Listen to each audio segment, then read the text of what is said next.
The seal placed on Naruto at birth was hiding something no one could have expected. When he finally breaks it, the Rinnegan awakens within him. With guidance from powerful teachers, Naruto throws himself into training, learning to control abilities that could make him one of the most dangerous shinobi alive.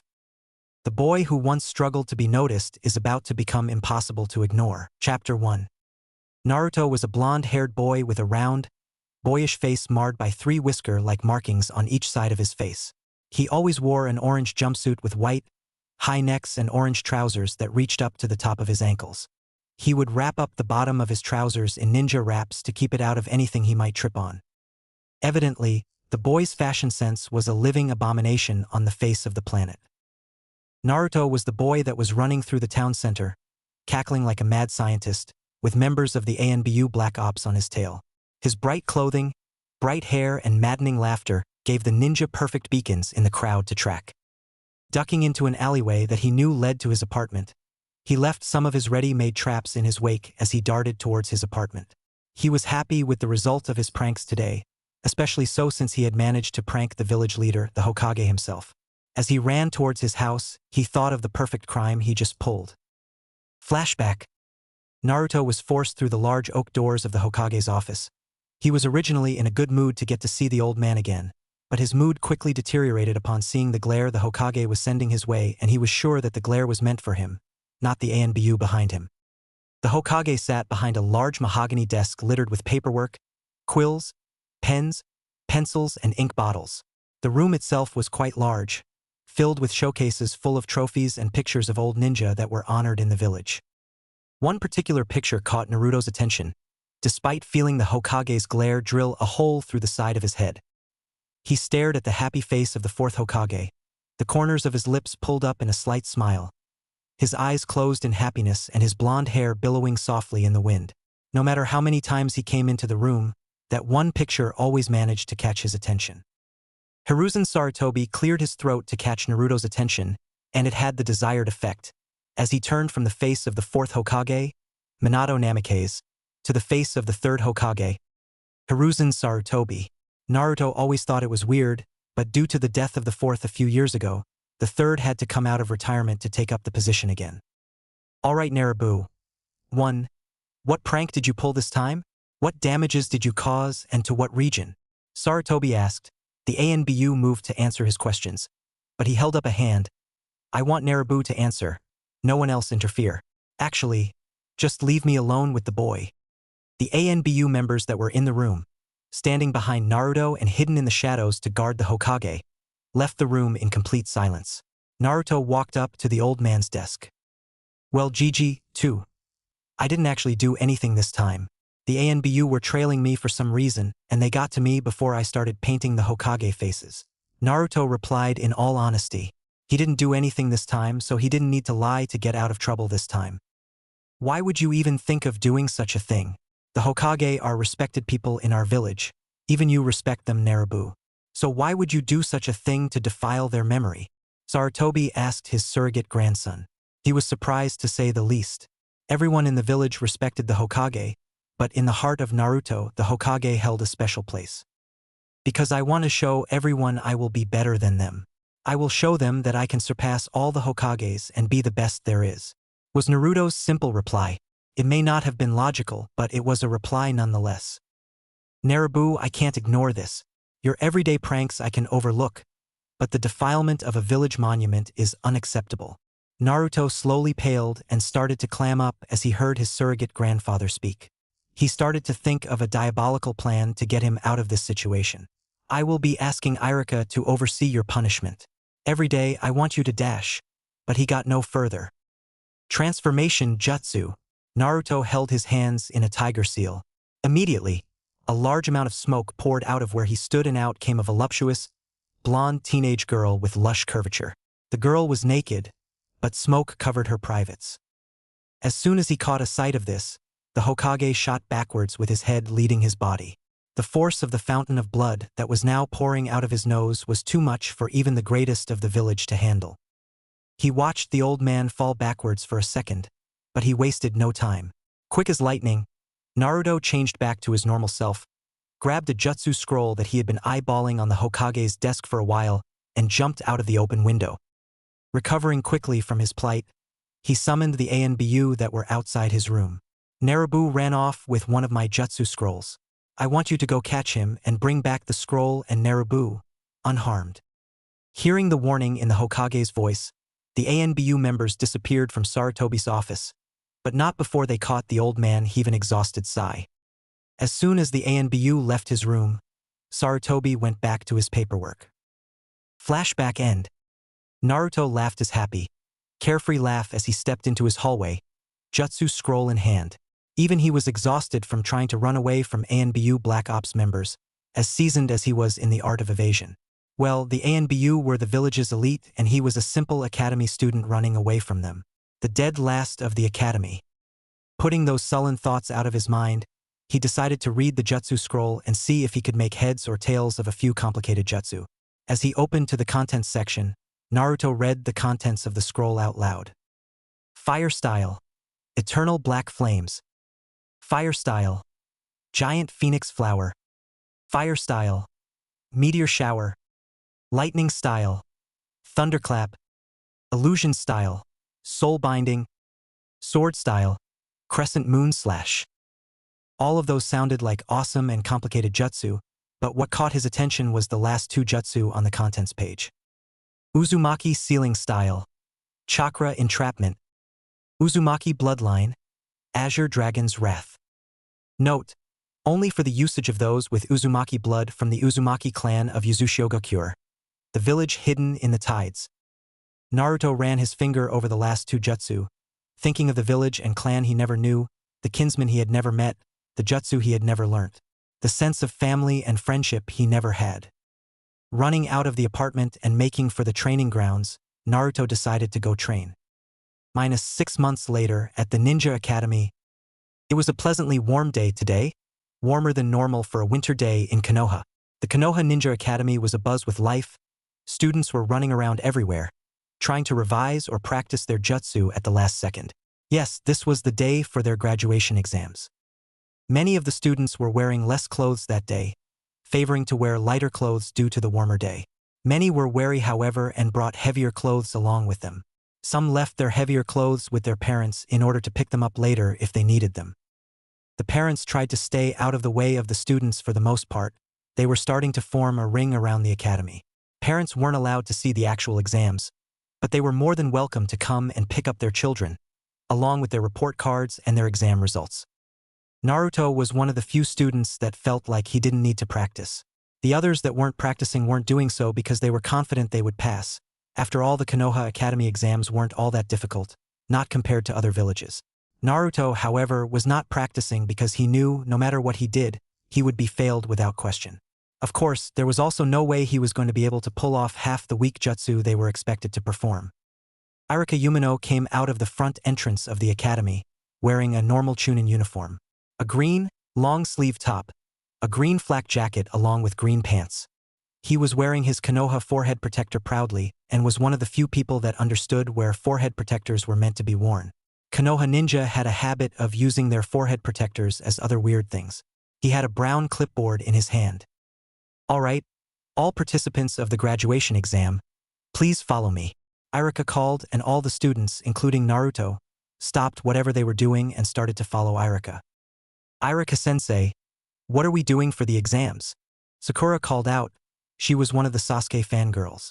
Pink-haired, worried more about her looks than her skills, though she had a fair bit of book knowledge. You will know soon enough. I will explain once we are inside. Irika answered cryptically, giving away nothing of the actual contents of the exams and the manner in which the exams were to be conducted, as if he meant to entice them into being curious about their graduation exam. The class followed Irika to a classroom. Irika stopped in front of the door, opened it dramatically and let everyone through.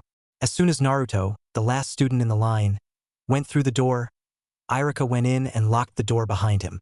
This caused everyone to gasp. Sorry, but that had to be done.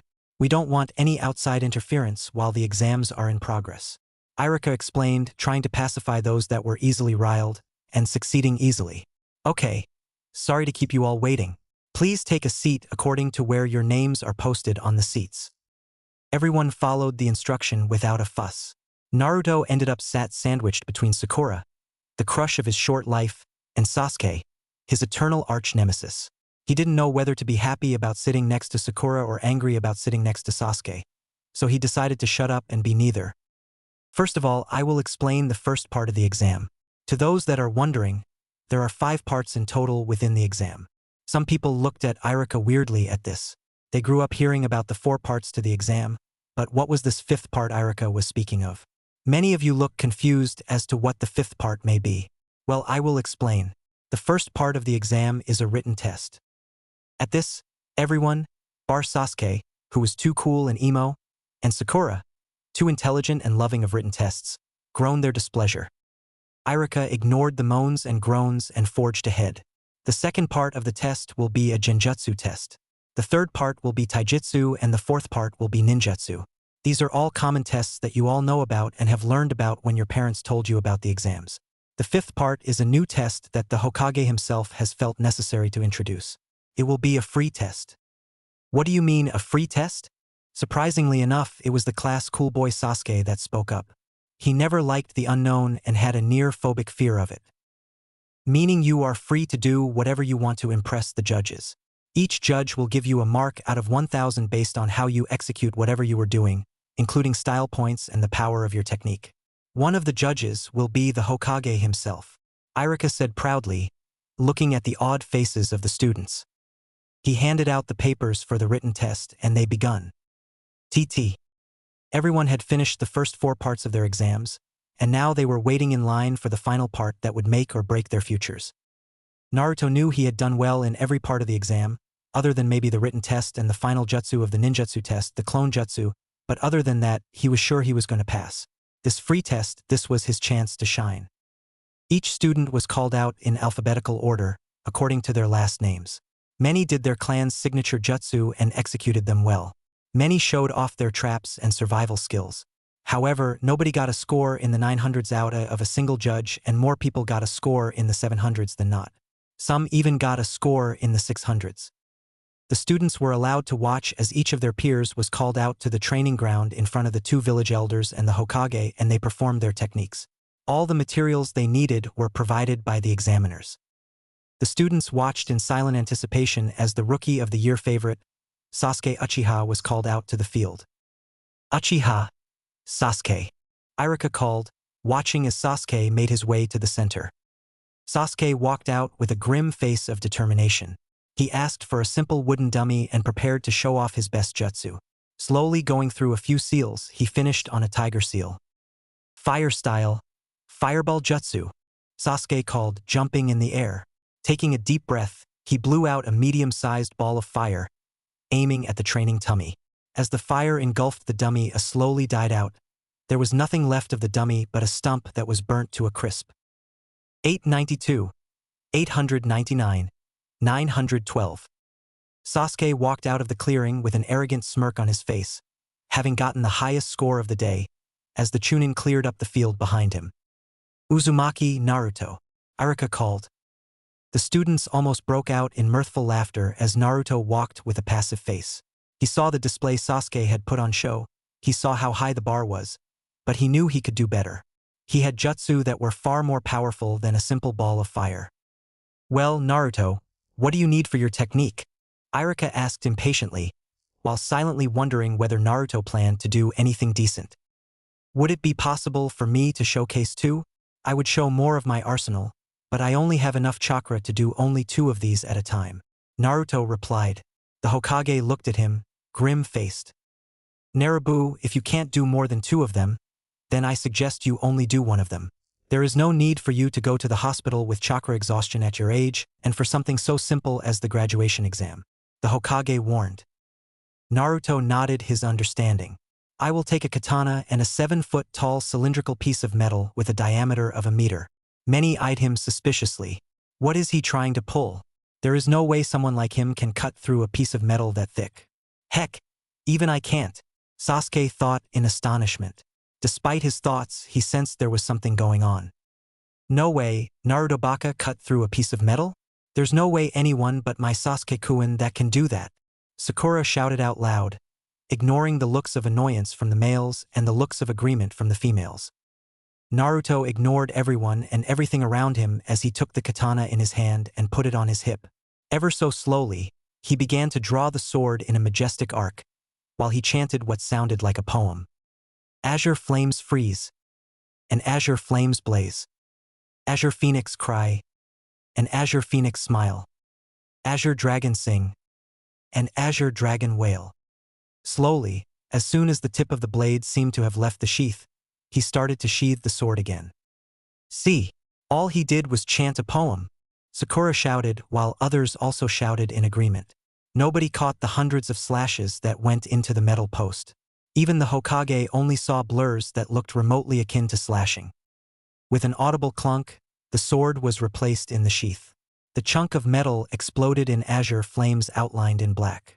The flames engulfed all of the metal that was there, rising high into the afternoon sky as it burned through the atmosphere. No fragment of metal was left, no charred soil, no ash, nothing. The metal post just burnt away into the air, leaving no evidence of what occurred. Perfect kill. Uzumaki Bloodline Limit. Azure Dragon's Wrath. Naruto hummed lightly as he placed the sword in Iruka's arms. He walked away without looking at the scores he got, already knowing the result. 1,000, 1,000, 1,000. Sasuke looked on in outrage. Naruto glared at his favorite teacher. It wasn't usually the case, he always got on with Iruka, though sometimes Iruka was more than a bit annoying for Naruto as he was the one that always caught Naruto after he played a prank. This time, however, Naruto had a legitimate reason to be angry at him. I'm telling you, Iruka-sensei, someone's rigged the test. There's no way I didn't pass. I did half decent on the written test, I did okay on the genjutsu, I did better than most on taijutsu, and I would say my ninjutsu was a borderline pass. As far as the free test goes, I had, by far, the highest score in the entire academy. So tell me, Iruka-sensei, how the hell did I not pass the graduation exam? Naruto hollered at Iruka, for once, in more anger than he usually blessed Iruka with.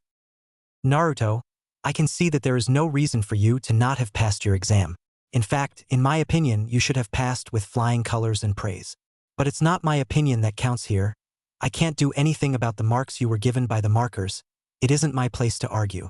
Iruka pleaded, though he knew he wasn't going to get anywhere. Naruto could be really stubborn when he wanted to be. So you're telling me to take this lying down? I have taken a lot of nonsense from a lot of people in my life, but this has reached a record low. What kind of bullshit is this? Naruto screamed, but before Iruka could say anything, he whirled and stormed off. Oh boy, I get the feeling I am going to really regret this later on. Lord save us all, that boy can be a handful. Iruka muttered to himself.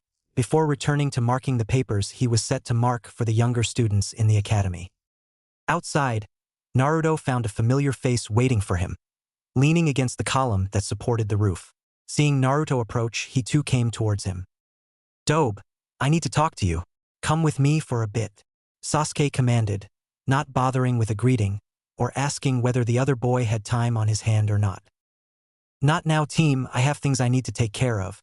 If you need to talk about something, talk about it here and talk about it now. Naruto replied, also not caring for niceties. Fine, I'll tell you here. The jutsu you used in the 5th test. Teach me how to do it, Sasuke said, taking on the same commanding tone again. Forget it. There's no way you could learn something like that. Naruto smirked. Why not? If you, a no-name Dobe, the dead last of the academy, can learn a jutsu like that, then why can't I, the rookie of the year, the heir to the Uchiha name, learn it? Besides, I have more need for a powerful jutsu like that than you ever will, Sasuke shouted, not bothering to check if anyone else was in hearing range. Simple. Is your precious Uchiha brain too small for you to understand the concept of a bloodline limit? Then let me make it clear for you, only an Uzumaki can learn that jutsu. Naruto hollered back, then proceeded to walk away from the shell-shocked Sasuke. Besides, I need to talk to the Hokage about something. I don't have time to be wasting on people as arrogant as you. Naruto walked away calmly, leaving a dumbfounded Sasuke in his wake. Where is the useless, hyperactive Dobe that he was until a few days ago? Sasuke thought.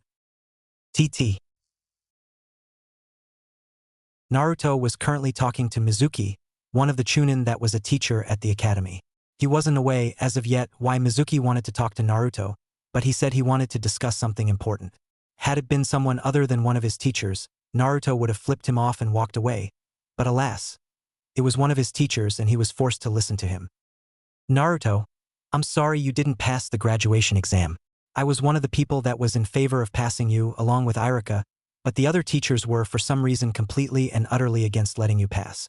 I'm afraid me and Irika couldn't do anything about the situation. Mizuki started. Naruto was starting to have his doubts about whether Mizuki was going to talk about anything remotely important, or if he was going to just drone on and on about how unfair life was. He needed to get to the Hokage so he could complain, and Mizuki was currently getting in his way, frankly. But seeing as you're the only person that didn't pass this year, I know of a special graduation exam that you can take. Hearing that, Naruto perked up. If Mizuki didn't have it before, he certainly had the young boy's attention now. It only becomes available if only one member of a class doesn't pass the exam. All you have to do is prove your worth by taking the scroll of sealing from the Hokage Tower, run away with it and learn a jutsu. If you can do that, you pass the special graduation exam. Something told him this was a trap, that this was stealing, that it would land him in serious trouble. Going against his better judgment, Naruto took off to find the scroll of sealing. TT. Thump thump, thump thump, thump thump. He could hear his heartbeat in his ears, faster than it had ever been in his life. Though he didn't stick around to find out what happened. He hadn't left early enough to not hear the Hokage sending out the ANBU with a serious order. Bring the boy and the scroll back to me, both unharmed. I will deal with the thief personally. Those were the direct orders of the Hokage to the ANBU. Naruto's blood had ran cold as he heard the tone of the old man's voice. He knew he had done something wrong, so terribly wrong, but he couldn't go back now. His instincts told him from the very beginning this was a trap, and once again, his instincts were correct. Naruto didn't hang around long enough for the ANBU to find him before he took off, completely masking his presence and his trail. He wouldn't be caught, not by the ANBU, not by Irika, not by anyone, no matter what happened. He would stay hidden and complete this special graduation test. He sped through the forest, jumping from tree branch to tree branch, as the sound of pursuing ninja slowly became more and more distant. He was losing them, he was using his only talent, evasion. Coming to a small clearing, ringed with tall trees, within the forest, Naruto stopped to take a rest. His breath came in shallow, ragged pants. He ran as fast as his feet would carry him through the forest to get there, but he could move no more. Deciding to learn the jutsu now, rather than leaving it until later to do it, Naruto slowly unraveled the massive scroll. The scroll opened with a slight glow but no resistance. As Naruto sifted through jutsu after jutsu, as they got harder to execute and more taxing to maintain, poring over complicated diagrams and puzzling explanations, his eyes ran over something that shook him to the soul. There, on the scroll of sealing, was a handwritten excerpt next to a sealing array that made his eyes water and his blood boil like molten fire. Dear Naruto, if you are reading this small piece of writing I had time to leave and you are seeing the sealing array that has been placed on the scroll, then I assume you have succeeded me as the 5th Hokage. First of all, I wanted to apologize for leaving you with something as heinous as the Kyuubi, knowing that the villagers would resent you for it. I am sorry for leaving you with such a difficult life, for cursing you to a hell on earth, but it had to be done. I had to do something to protect the village, and the only thing I could do was seal the Kyuubi away in a child, so the chakra network wouldn't be as developed as an adult's, so that the Kyuubi could be properly sealed. As you know, I had to give my life to make the seal, so I didn't have the liberty to experiment on as many babies as I wanted to. I had to get it right the first time, so the only baby I trusted to contain the Kyuubi was my own. I'm sorry I had to do something so criminal, but it had to be done. Your chakra network was already developed for a baby who was just born, so I had to place a seal on you to make sure your chakra was accepting enough for the Kyuubi to be contained. This seal, however, had the adverse effect of sealing your potential away, as well as a bloodline that you had seemed to inherit. When you read this Naruto, I want you to place your hand on the sealing array and pump a little of your chakra through your arm. No matter how old you are, I'm sure your chakra has already accepted the presence of the Kyuubi, and you are ready to receive your true powers. Upon activation, the seal will also give you Rujujinjaka, your grandfather's precious Nodachi. It's a Uzumaki clan heirloom. Wield it with honor. And always remember, me and your mother loved you, for however long we got to know you. Love, Minato Namikaze, 4th Hokage, your father. Gingerly placing his hand on the sealing array, He slowly pushed a little chakra into his hand. The seal did the rest. Rapidly, it drained Naruto of chakra completely, and he suddenly became aware of a vicious presence in his body. Before he could think any further of this presence, the chakra was slammed back into his system, but the chakra was strengthened tenfold, causing his chakra network to expand. He could feel the fire in his veins, the raw power that was coursing around him. He could feel his mind expanding, his senses improving and sharpening. Not long afterwards, he collapsed from the stress and pain of having so much chakra pumped through his system. Naruto awoke to the sound of shuffling feet. As soon as he remembered where he was, he sat bolt upright, not wanting to get sneaked up on by someone. His eyes flew open as realization hit him. Looking around, he saw Irika coming towards him. "Stay back! Don't come closer!" Naruto moaned in a hoarse tone. His throat felt like someone had used sandpaper to rub it clean. Not wanting to get caught, Naruto tried to stand up. "Easy there. I'm not going to hurt you. I'm here to pick you up. The Hokage wants you to see you." Irika tried to soothe him, rather than alienate him even further, but didn't stop his forward advance. "He's lying to you, Naruto," called out a sickly sweet voice. Naruto now stood upright, turned to see who the voice belonged to. Mizuki was standing on a branch on one of the trees that formed a ring around the clearing. "He only wants to get the scroll of sealing from you and use it for his own gain." Somehow, Naruto felt sharper, smarter, faster and stronger, though his body ached and complained, almost refusing to listen to him. Things looked clearer to his eyes. He could see chakra coming off of the bodies of the two ninja close to him. He could hear both of their calm breathing. His brain worked faster than ever. "No, you tricked me. You only wanted to get the scroll. You are the one that wants to use it for his own good," Naruto muttered in a deathly calm tone. His eyes shifted from Mizuki to Irika. "Take the scroll and give it to the Hokage. Roll it up, and no matter what you do not read a single word that is written in that excerpt." "What are you going to do, Naruto?" Irika asked, already rolling up the scroll, looking at Naruto with concern. "I am going to take care of this traitor and come back to the Hokage Tower. I have some explaining to do to the old man," Naruto replied, already turning towards Mizuki and getting ready for a battle. Spotting a flash of yellow from his peripheral vision, he moved towards it rather than Mizuki.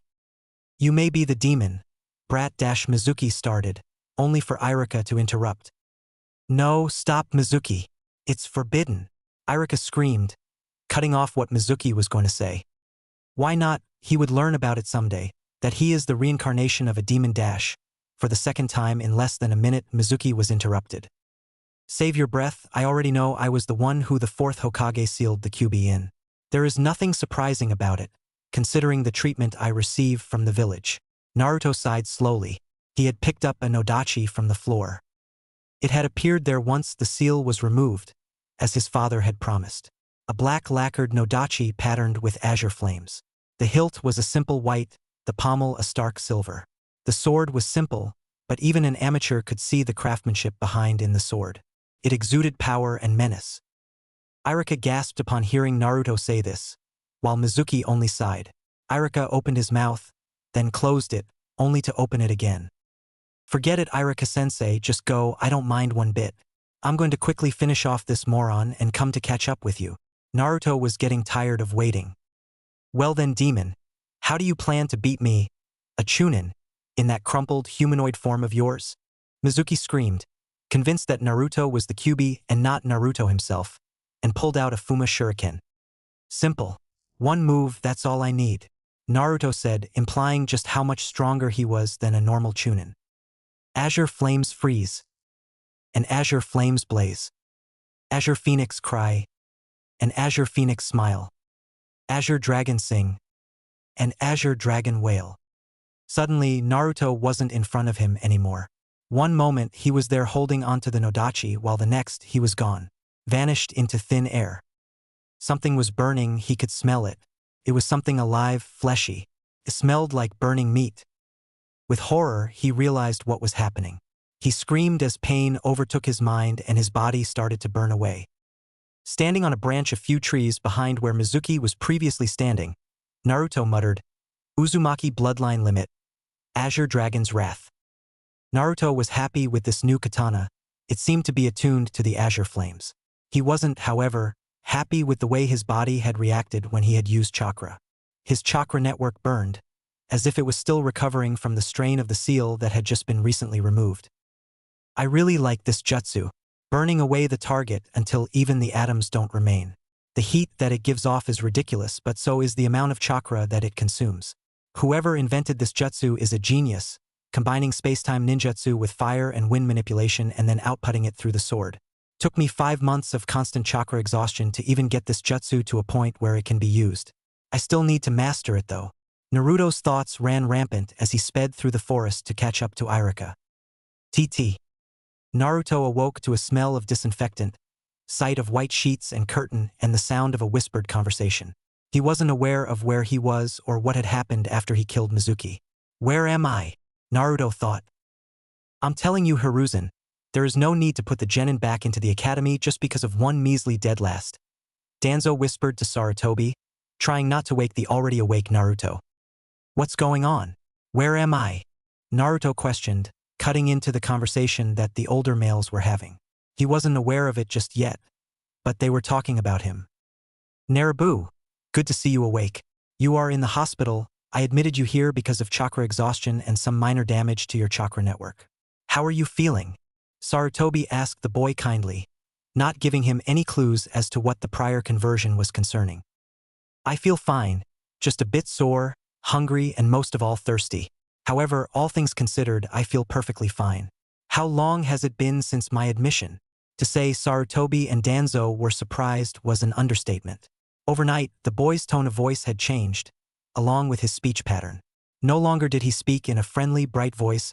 Gone was the sloppy, almost tramp-like speech pattern that Naruto had used before. What's going on? The boy sounds more like a Hyuga than a random ninja that lived on the streets for half their life. Danzo thought in astonishment, while Sarutobi thought in a similar line, but in a much kinder fashion. Not long, you just slept overnight, Sarutobi answered, ignoring the fish-like gaping Danzo was doing right now. I see. When will it be possible for me to take my leave? Also, concerning what you were speaking of before I intervened, what were you implying when you said the genin were being sent back to the academy? Naruto asked suspiciously, his second question being directed at Danzo. This time, Danzo answered coldly before Sarutobi had a chance to answer the question. Sarutobi has decided the genin that recently passed should be sent back to the academy due to corruption and favoritism among the teachers. This time, he has decided all students will be monitored by a jounin he trusts. You will be able to leave any time you want. You have been treated, Sarutobi added, remembering the first question that was asked. I see. I will take my leave after a short slumber. As for the other matter, I agree. I was the only one that failed the graduation exam, even though I was certain I was one of the top-scoring students during the exam. I scored, by far, the highest on the 5th test, which was said to award the highest amount of marks towards the end result. This shows that there is at least a slight bit of corruption within the academy teachers, as well as the fact that one of the teachers of the graduating class was a traitor who I, regretfully, had to kill. Naruto informed, much to the old men's shock, and to Danzo's chagrin. The Hokage only nodded at the information provided by Naruto, while the Warhawk only thought, You foolish brat, of course I know there was corruption within the academy. I was the one that ordered them to fail you after all. Naruto frowned at the smirk that had unconsciously come onto Danzo's face, but chose to ignore it. Now, if you will excuse me, gentlemen, I have some sleep to catch up on. With that, Naruto was back under the covers and under the cover of sleep. Naruto felt himself floating in what he assumed was air. He could feel nothing, literally nothing, hear nothing, smell nothing, taste nothing and see nothing. He was floating in a timeless black abyss. He couldn't feel any clothes on his body, so he assumed he was naked. Where am I? Naruto thought, still half asleep. Thinking set in motion a chain of events. First was the fact that the black abyss morphed into something more substantial, a sewer, but there was no pungent smell. The color of the atmosphere slowly turned from black to a dull olive green. Where am I and what am I doing here? What's happening? Naruto thought, slightly panicking. Suddenly, he could feel an overwhelming, evil presence near him. As he looked towards where he thought the presence came from, he saw what looked to be a jail cell. The inside of the cell glowed a dull, reddish orange. You don't realize where you are, brat?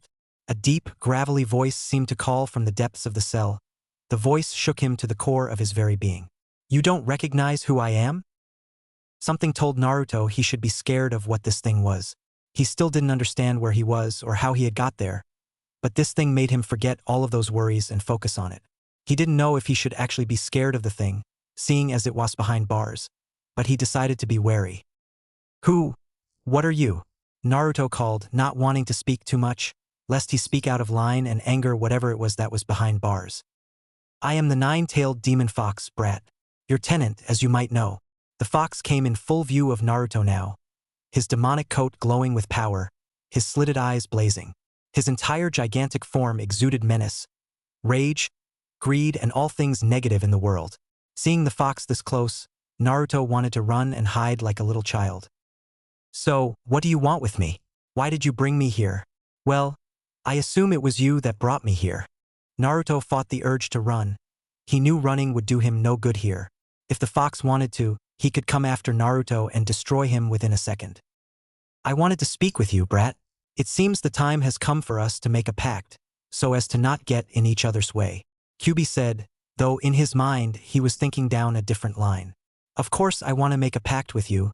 The eyes you unlocked with your potential because of the seal puts my life in jeopardy. I might not want to admit it, but I can't do anything against those eyes of his. Sure. Naruto forgot the previous fear he had for the Kyuubi. He surprised the proud fox by smiling and walking right up to the giant rods that were keeping the Kyuubi captive. So, what would making the pact with you entail? I assume you want to offer something, but you want something in return. Look, brat. I have been stuck inside you for the past 10 years. I might not want to admit it, but even I can see that I am not getting out of you anytime soon. At this, the fox grimaced, making his intimidating features look truly frightening. So I want to offer you my full cooperation. I will allow you to use my chakra at will, but in return, I want your word that you won't enslave me with your eyes. Naruto didn't seem to be listening, though he was climbing up the gate that kept the cell closed. Upon reaching the center, he once again surprised the Kyuubi, but this time, by ripping off the seal that kept him captive. Brat, do you realize what you have done? You have set me, the nine-tailed fox, the Kyuubi, the greatest demon on this planet, free. You have set me free. The Kyuubi's voice rumbled like thunder. The pressure from his presence multiplied tenfold. TT. A nurse had come in to Naruto's hospital room to change the sheet, assuming that Naruto had already vacated the room. So imagine her surprise when she saw a boxer-clad Naruto laying in the bed, looking peaceful. At first, before seeing Naruto, she was humming happily to herself. She enjoyed her job, helping out at the hospital, helping the injured, the sick, the elderly. Even she, however, had to admit that doing the same chores day in and day out had gotten more and more tedious, boring even. They felt like chores. Her breath hitched in her throat when she saw Naruto laying there. She walked slowly towards him and tucked the sheets under one of her armpits to allow the other hand to be free. She intended to wake Naruto so she could change the sheets. She dropped the sheets and let out a blood-curdling scream as an orange, rage-filled aura consumed the room. A doctor came running, wanting to see what had happened for a nurse to have screamed like that. Seeing the state of the room, he did the most rational thing he could think of. Inform the ANBU and the Hokage. The demon is running rampant, he called. TT. I know what I did. Kyuubi-Naruto was cut off by the Kyuubi. Call me Kurama, brat. That's my real name. Right? I know what I did, Kurama. But the fact that I released the seal father had put on you doesn't mean that I am allowing you to do as you please. Naruto explained, not missing a beat even as he referred to the fourth Hokage as his father. So you found out about the fourth being your father.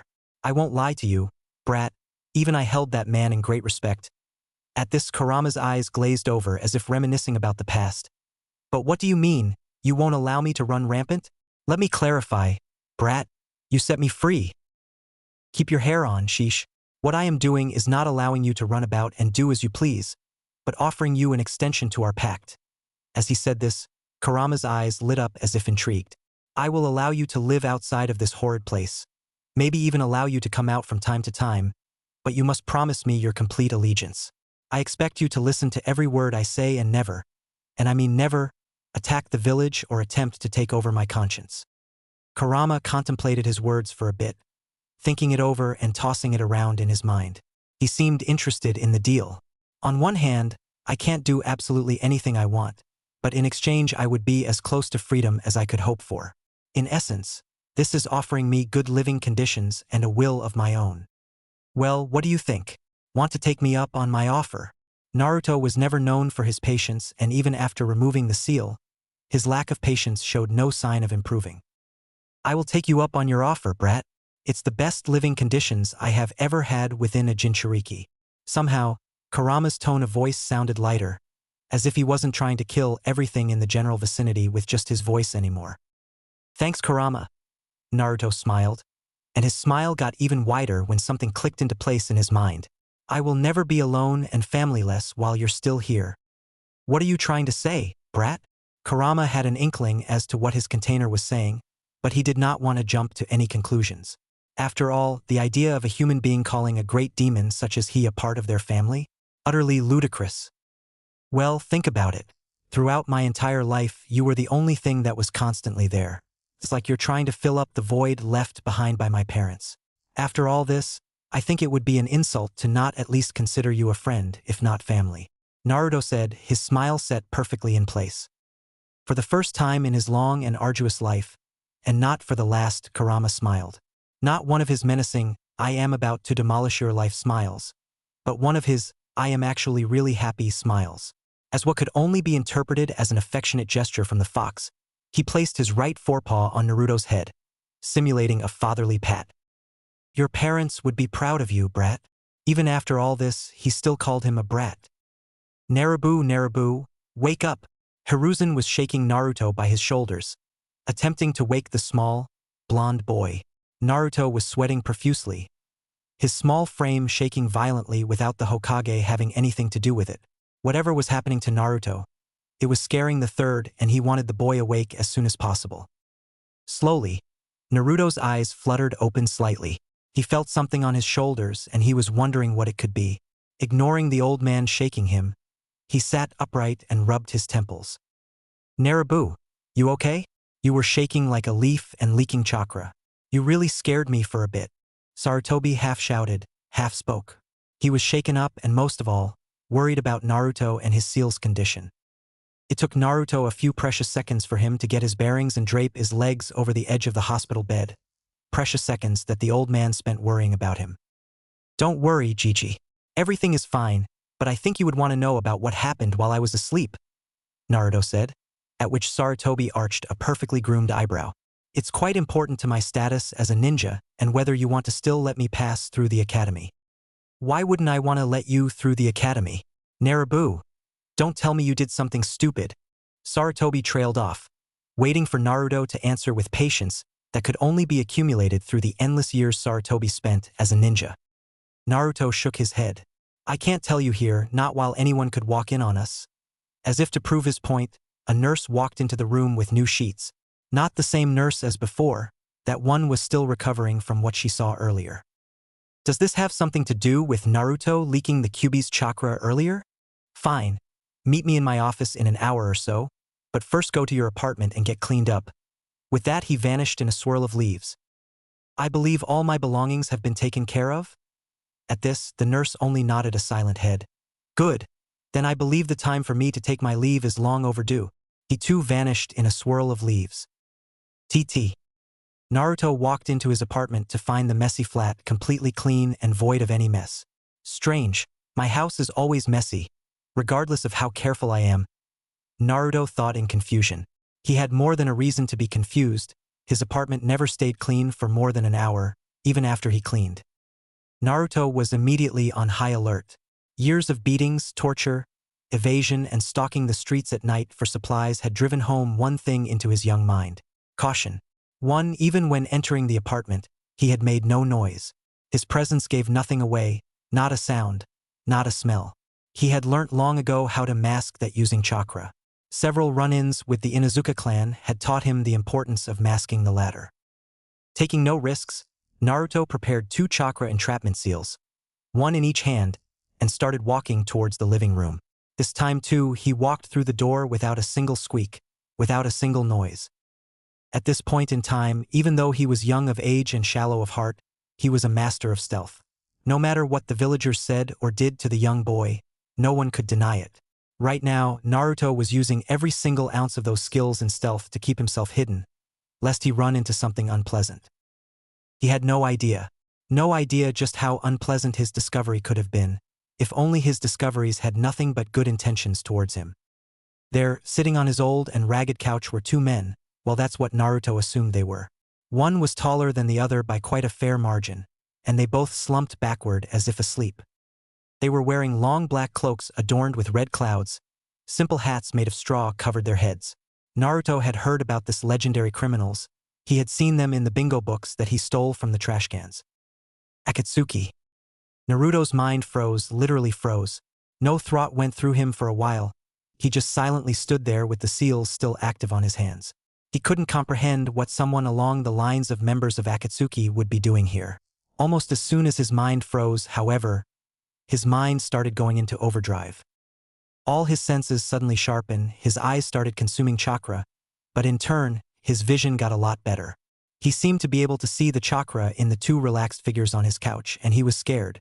Their chakra signatures were massive. What the hell are they doing here? Well, I can't do much other than seal away their chakra and hope for the best. There is little hope for me to fight and win against such opponents, Naruto thought, keeping his calm despite being scared out of his mind. Slowly and silently creeping towards the two limp forms on his couch, he did what he could to keep himself safe at that moment in time, pumping all the chakra he could into the seals, so they would hold fast for a long time and resist a high chakra output. He tapped both the men on their heads and pulled out his nodachi from its sheath. Wake up! Holding the nodachi over both of their torso, he shook them awake one by one. Who are you and what business do you have at my residence? Itachi turned around, paying no heed to the blade which pointed somewhere between his upper chest and the lower part of his throat. Coal black met sapphire blue as Itachi tried to put Naruto in a genjutsu with his Mangekyo Sharingan.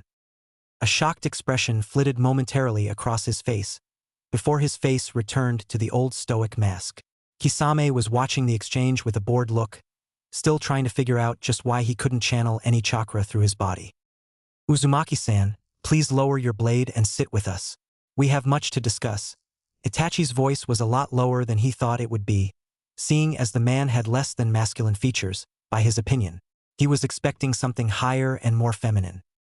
Walking around the couch and sheathing his nodachi, he decided to sit on the ragged armchair across from the criminals, all the while keeping a careful eye on both of them. Itachi-san, can I kill him? Kisame asked, much to Naruto's fear and Itachi's ire. No, Kisame, I will not allow you to kill the boy.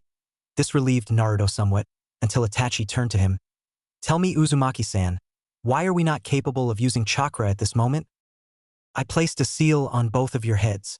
There is no point in struggling, though there are very limited places where I can place that seal. I happen to have had access to the one that is usually the most effective, Naruto replied. He was going to ask more of the pair, but he was under the impression that talking out of line would get him nowhere good. It never did. Please don't be afraid. We are only here to talk to you. You will find that our proposition would be highly beneficial to you, especially seeing the Jujutsu you seem be in possession of. At this, Naruto's face turned confused. Judging by your expression, I take it you are unaware of your bloodline. Oh, so that's what the scroll meant. Naruto breathed, not daring to speak too loud. As time wore on, he was becoming more and more scared. He wasn't used to being in the presence of such dangerous people, people that may or may not be hostile. Please relax, we bear no ill intentions towards you. The corners of Itachi's lips pulled up a bit, which Naruto took to be his attempt at a comforting smile. Seeing as you have such a powerful bloodline, I would like the opportunity to train you. Now, Naruto was no fool. Had he really been the idiot that he was pretending to be in front of the village, he would have jumped at the possibility of being trained by someone remotely as strong as Itachi. However, idiotic he was not. Why are you doing this? When Itachi opened his mouth to answer, Naruto held up his hand and continued, Don't tell me it is due to the bloodline. I am no fool, Itachi Uchiha, and only a fool would take help from a shinobi as powerful as you, knowing that you might have hostile intentions. I assure you, I have no hostile intentions towards you. When Naruto didn't respond and only looked at Kisame, Itachi tried to defend his partner. Neither does Kisame, as I'm sure. His earlier comment was only him being normal. He rather enjoys bloodshed. Naruto cringed for a mere moment. It still doesn't explain why you want to train me. If you really did want to train me just because I possess this bloodline, then pray tell, what are you doing in my house? What do you mean? Itachi could see him getting suspicious. It's true I hold no ill intentions, but even still, this boy is sharp for a child that is still in the academy. Please, like I said, I'm no fool. Judging by your reaction after seeing my eyes, I can only think that you only found out about my bloodline after meeting me in person, which still leaves the question, why are you in the premises of my residence? Where did the boy learn to talk like that, and why was his mind so sharp? Besides, I can tell by your attire that you are members of Akatsuki. If I know one thing about Akatsuki, it's that they are not friendly. Especially the two of you, Itachi Uchiha and Kisame Hashigaki. Itachi's eyes widened. He was expecting the boy to know his name, seeing as they were from the same village, but for him to know Kisame's full name? Where was this boy getting his information from? I was expecting you to know my name, since we are originally from the same village, but how do you know about Kisame? Naruto only rolled his eyes, criminal or not. It was really comfortable talking to them. Talking to Itachi was like talking to the older brother that he never had. Itachi Uchiha, currently aged 15, graduated from the academy at the age of 7, became a chunin at the age of 10, and by the time you were 13, you were an ANBU captain. The third known person to have awakened the Mangekyo Sharingan. But due its use, you are now nigh blind. You killed your entire clan a few years back, with the exception of your younger brother Sasuke, and ran away from the village and became a missing nin. All through this, Itachi's eyes became wider and wider. While you told your brother to hate you after torturing him through the use of Tsukuyomi, and left him for dead, you really loved your brother from the bottom of your heart and still do, I assume. Though you told him that you killed your clan in order to test the extent of your abilities, you really did it to stop the coup that your father and the senior clan members were planning. Itachi-san, is this dash Kisame started, only to be interrupted by a thoroughly irritated Itachi.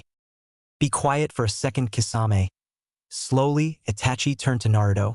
How do you know all of this, and who gave you this information?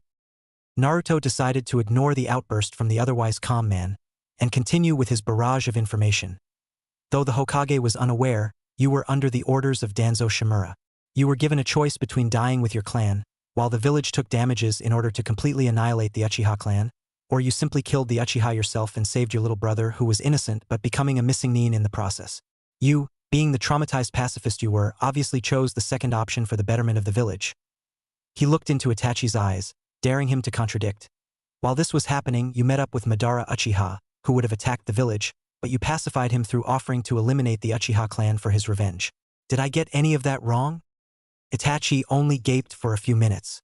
As calm and collected as he usually was, he had no idea how to react to this insolent child that seemed to be able to pick apart his greatest secrets with the greatest of ease. Finally, finding his voice, he muttered, "How do you know all of this?" Simple. Being hated and tortured by the village as I grew up, I was forced to become far more mature than my age allowed. Since I was always hunted by the village, sometimes even by high-ranking tracking ninja, I had to quickly learn to become stealthy, Naruto replied. That still doesn't explain how you know all of this about me. Itachi was showing minor signs of shock. He was honestly baffled by this kid. I also stalked the streets at the time. Seeing as I was homeless and lived on the streets, I would usually go from place to place in an attempt to find whatever food I could. Itachi only nodded, still not understanding where information gathering came into this. One particular day, I had found a rather decent meal for my standards at the time and I was quite full.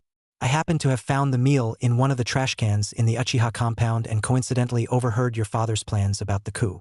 So naturally, curious boy as I was at the time, I decided to tail the most powerful Uchiha I could think of.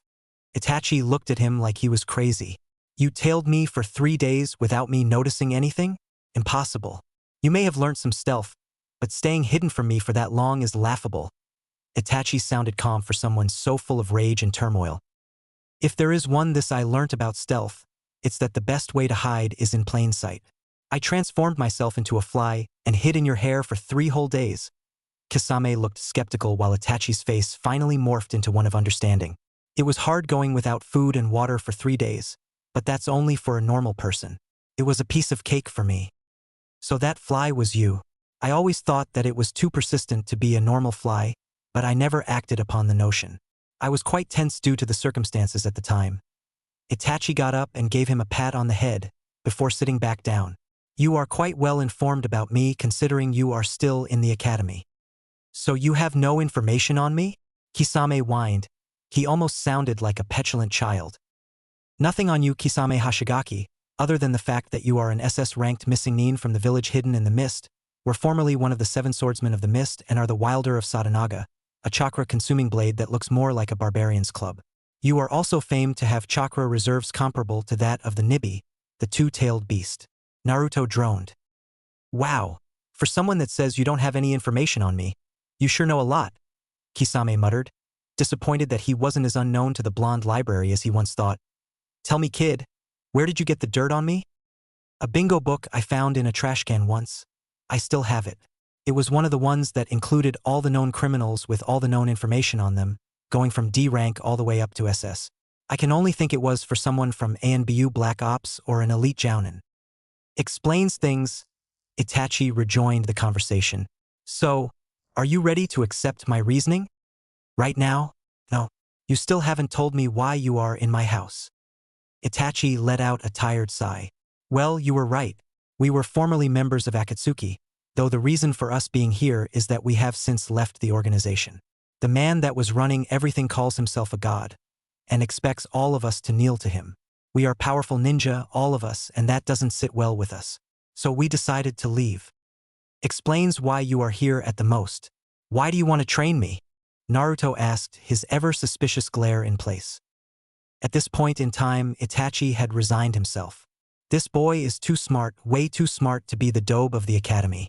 There is something missing in the picture, but one thing is clear. This kid is way smarter and stronger than he lets on. The Akatsuki are planning on gathering the bijou and essentially take over the world. The two of us leaving puts a kink in their plans, but it's only bad enough to delay them. For us to truly counter them and stop their plans, we are planning on training you up to our level, so they can't get their godly paws on you, Kisame said simply. Naruto nodded. Okay, for now I will leave the seals on you. I am going to go take a shower, get changed and head out. Both of his guests looked confused. You two are coming with me. I have an appointment with the Hokage in about half an hour now. Wait, are you trying to hand us in or something? Kisame almost shouted. Kisame-san, please keep your voice down. I plan on doing no such things. The Hokage is an understanding man, and I don't plan on harboring SS-ranked criminals in my house without his knowledge or approval. He paused for a second. Though, if what you say is correct, there is no reason as to why you should be taken in. From what I know about the Hokage, he should have no problems with you living with me, and as far as I am aware, he should be willing to take Kisame-san into our shinobi system and reinstate Itachi-san in his former position. We shall see, but keep in mind we don't plan on getting discovered. Itachi tried to play the peacemaker as always. Sure. With that, Naruto was off to take his shower. TT. Remind me why we are like this, Kisame said, trying his best to keep his voice even and his sword from mauling the brat in front of him. He was correctly disguised as a 14-year-old boy with long red hair and bright silver eyes. He was wearing the traditional kill me now orange that was usually worn by the Uzumaki boy. His clothing, however, consisted of more plain tracksuit bottoms and a shirt, rather than a jumpsuit. At least that was a relief. Itachi was faring better off than his partner, but not by much. He was disguised as a 13-year-old girl, short, brown hair and soft hazel eyes. What annoyed him most was the bright bubblegum pink jacket he was wearing, and the yellow skirt that was brighter still. One of these days, he was going to turn the blonde into a stain in the sidewalk. Because you didn't want to get noticed, so I decided to disguise you in the attire that I thought most appropriate. He slowly headed out the front door. You guys coming? Needless to say, both of the SS rank missing nin were fuming at the 10-year-old academy student. Jumping from rooftop to rooftop with some limited use of chakra on Naruto's part and just pure muscle strength from Kisame and Itachi's. Though their appearances were severely altered, their muscle mass and strength were retained, much to their joy and Naruto's chagrin. He wanted to see them both fall down and destroy a couple buildings. They were making good time on their way towards the Hokage Tower. Despite having no access to their chakra, the SS rank missing nin were fast, and were seeming held behind by Naruto, who was sprinting over the buildings to the best of his current abilities. He didn't go about using Kyuubi chakra everywhere.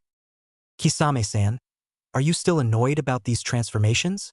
Naruto asked the redhead on his right, to which the redhead only scowled up at him without giving an actual verbal response.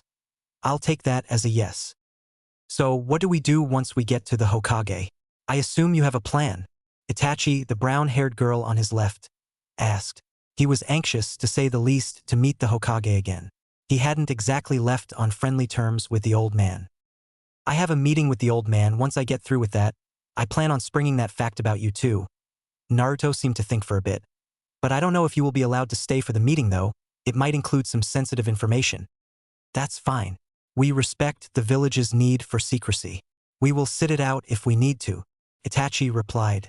Out of the pair of them, Itachi did most of the talking while Kisame did most of the slaughtering and threatening.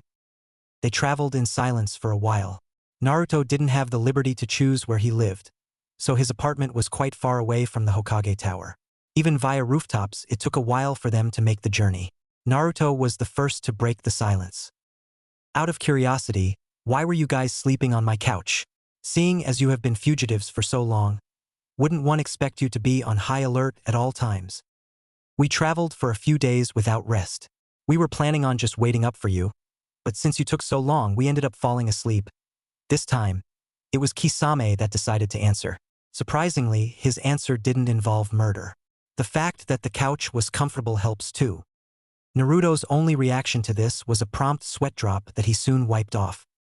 They had arrived at the cylindrical tower where the Hokage resided and worked from. It served as the main operational base where all the main offices in the village resided, including the Hokage's office and the mission center. Alright, let's go in through the window. I don't like doing in through the entire damn tower. The glares and the shouting matches are too troublesome and I don't feel like dealing with them, Naruto muttered to his companions.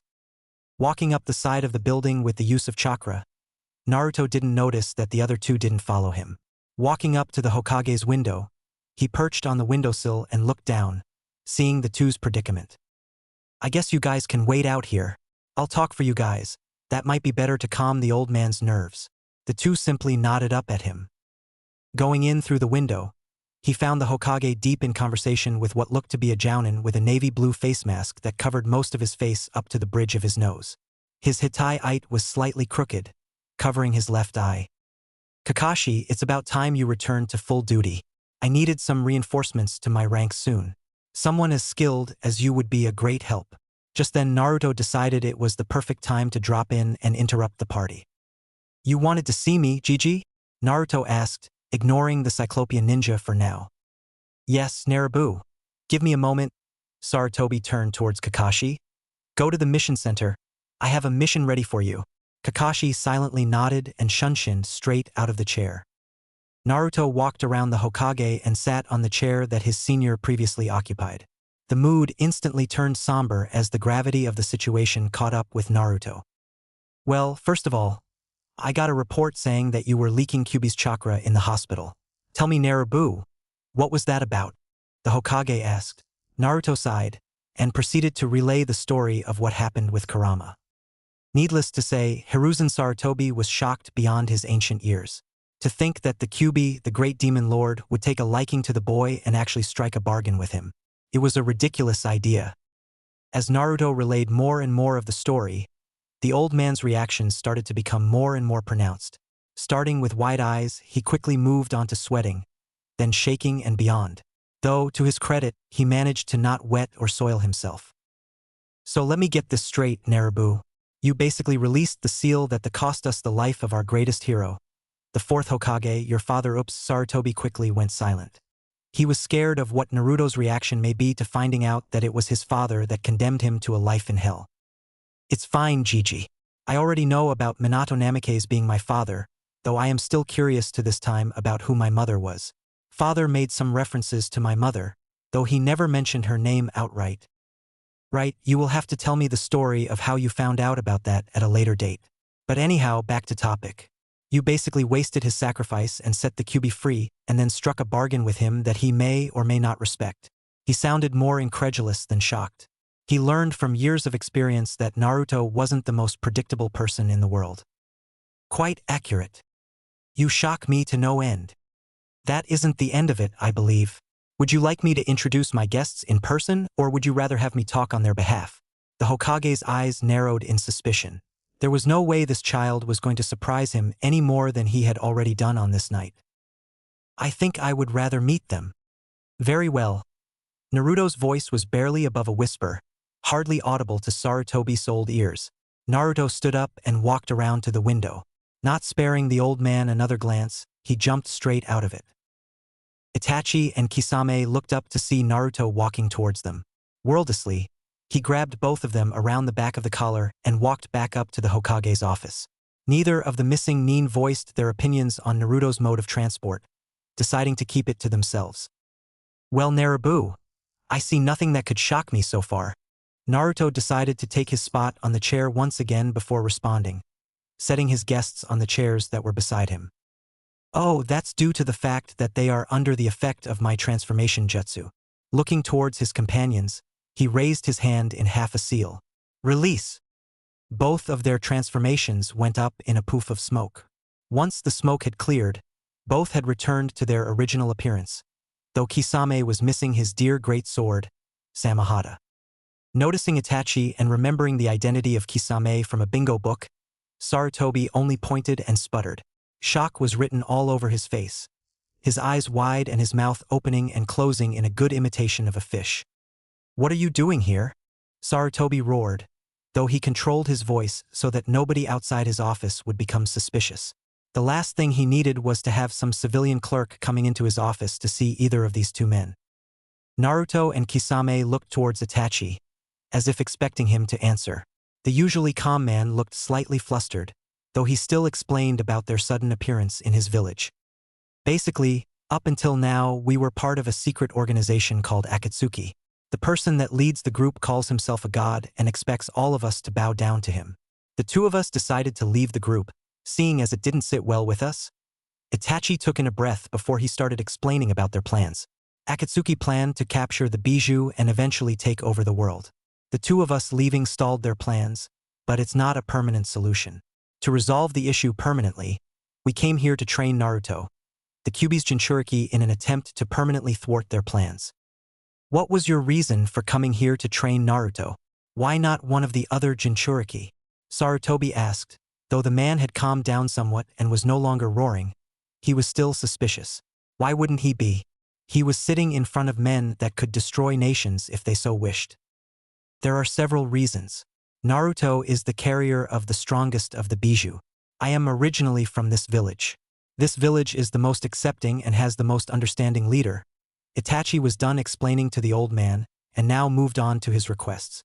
We request that you allow Kisame to take up a position as a jounin, and allow me to take over my former position as an ANBU captain. Also, please keep my return a secret from the rest of the village. As for our residence, we can manage to stay with Naruto. Are these terms agreeable for our residence in the village? Sarutobi sighed. On one hand, if this wasn't a trap, he would gain 2 very strong ninja for his rank and 2 personal tutors for Naruto. On the other hand, this could end up destroying the village if it was a trap. The Hokage, old and trusting as he was, decided to believe it was the former. All right, come back here in a couple of days to pick up the paperwork for you to be instated into our ranks. Itachi, Kisame, and Naruto all looked pleased. And Itachi, welcome back to the village. TT. Beams of sunlight poured in through the open curtains, lighting the room in a warm, orange glow. The sun was barely up over the horizon, but Naruto was already awake. It was going to be his first day back at the academy after the break, and it was going to his first day training with Kisame. The village had taken the news of Kisame joining the ninja ranks surprisingly well. They completely ignored the fact that he was formerly an SS-ranked criminal and a part of an organization that was planning on world domination.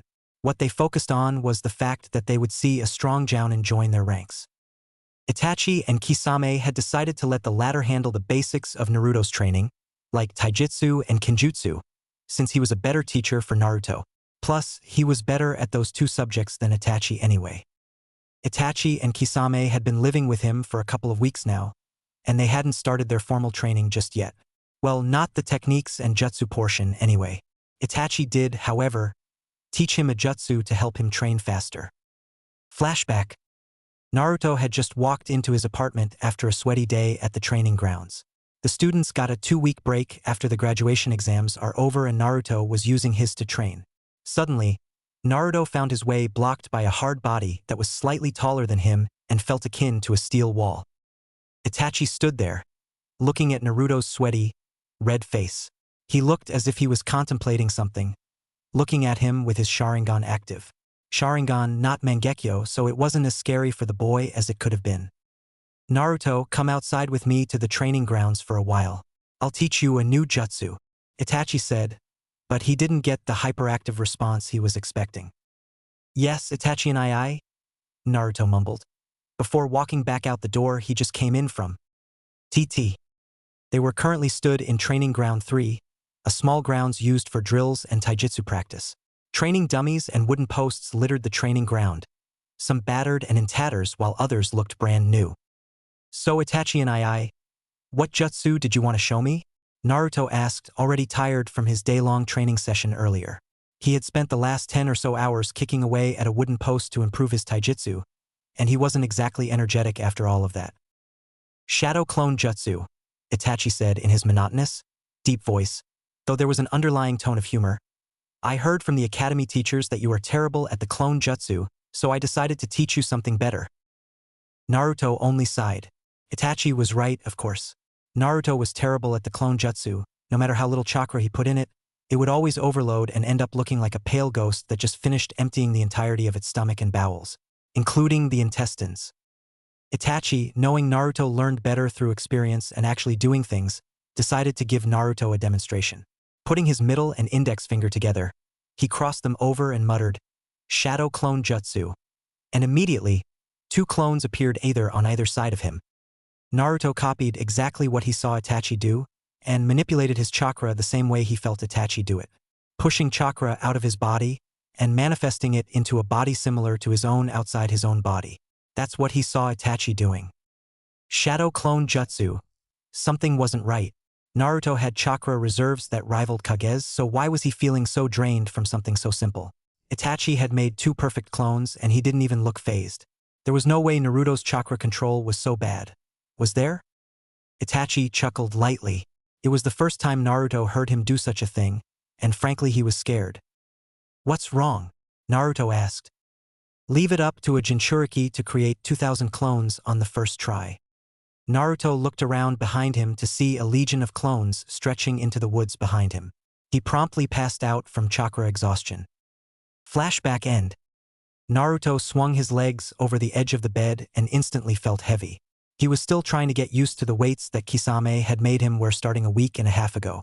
He must have been insane. Who started a 10-year-old kid's training by strapping 20-pound weights to each limb and 30 pounds on his torso? And he told him to not take it off even when he slept. Naruto groaned. At first, he couldn't move an inch off the floor after the weights were strapped onto him, but now that he was slowly getting used to them, his movement started to become easier.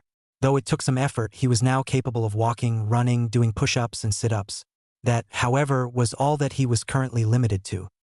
His daily training schedule comprised of spending 5 hours doing non-stop running, an hour of rest, 3 hours of constant push-ups, and 2 hours of relentless sit-ups.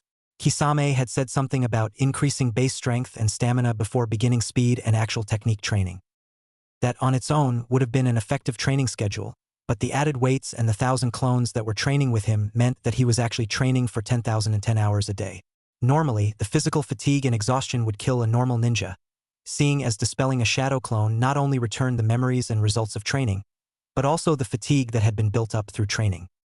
Naruto, however, was alive and perfectly healthy, courtesy of the fox that was sealed within him. Even though he did roughly 420 days worth of training in one day, a good night's sleep did wonders to revive him.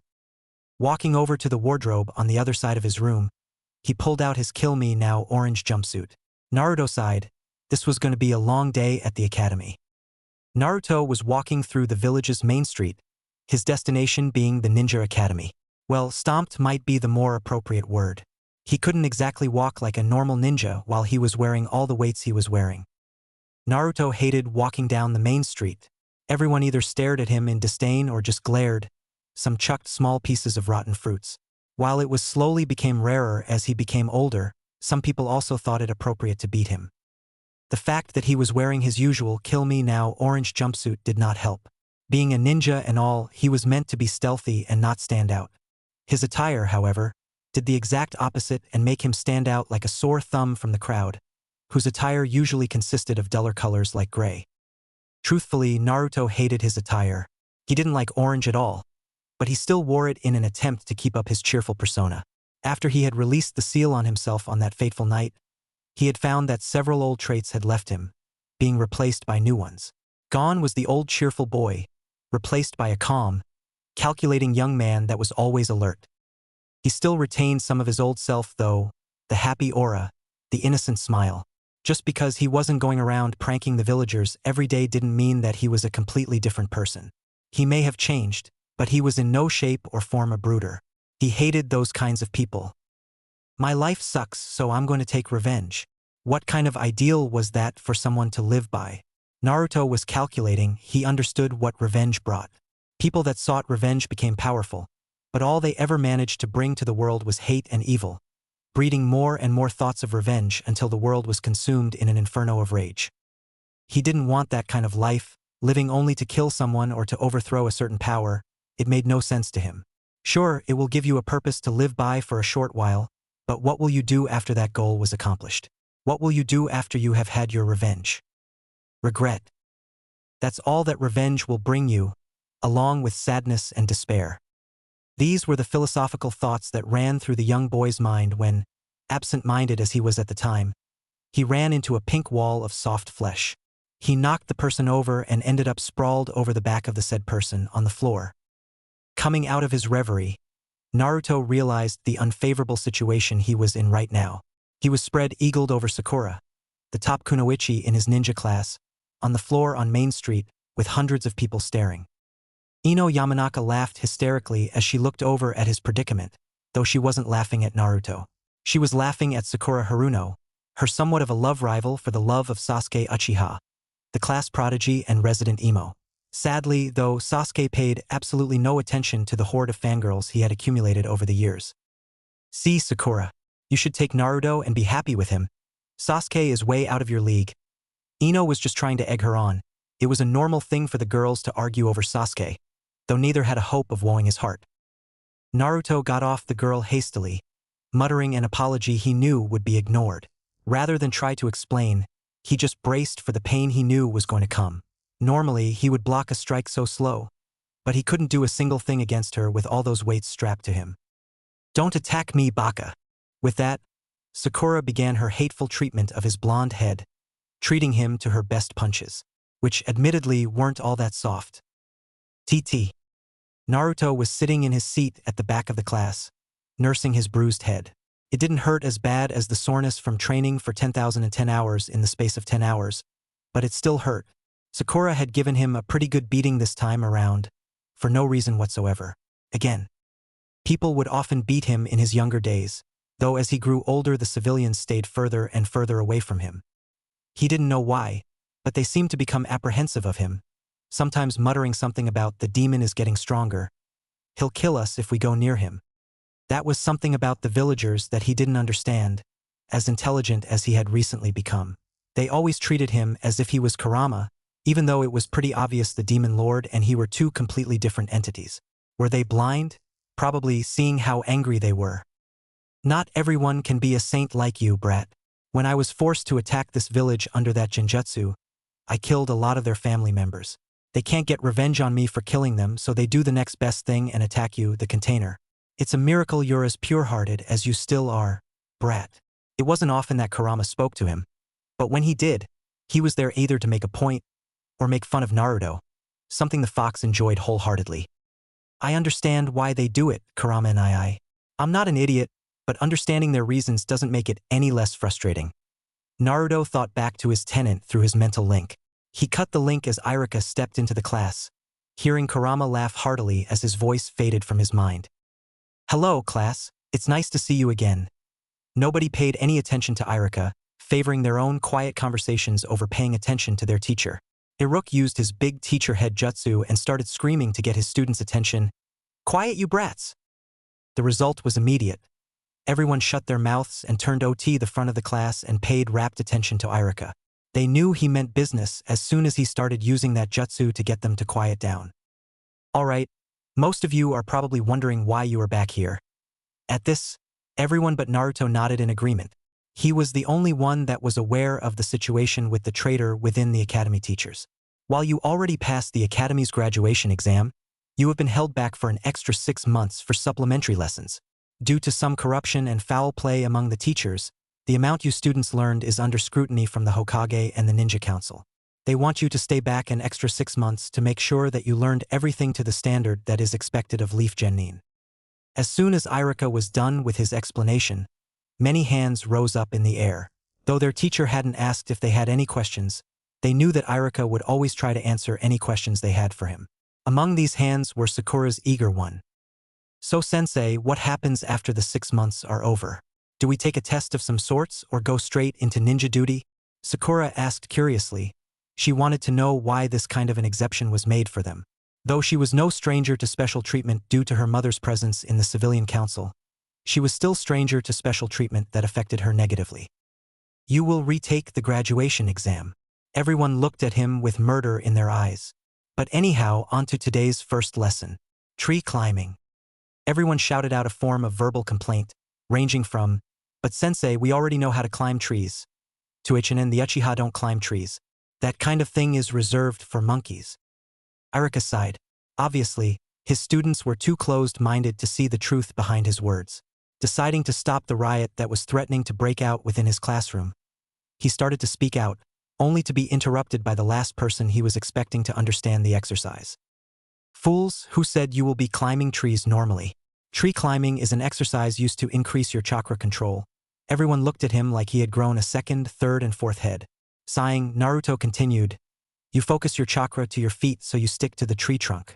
You climb the tree with your feet and chakra only. And this helps us improve our chakra control by?" Kiba was the one that spoke up, and he wasn't the most polite person in the class. At least, that's what was suggested through the tone of his voice. "The feet are where it is hardest to focus your chakra. By learning to stream a steady amount of chakra to your feet to climb the tree, you innovatively increase your ability to mold and control your chakra." Irika finished off his student's explanation. "Thanks for bailing me out there, Naruto." "No problem." Naruto only grinned at his teacher, as he often did with Irika around. He was his favorite teacher for a reason, and that reason was that Irika happened to be one of those very few blessed people that weren't idiotic enough to hate him for something that was totally out of his control. "All right, class.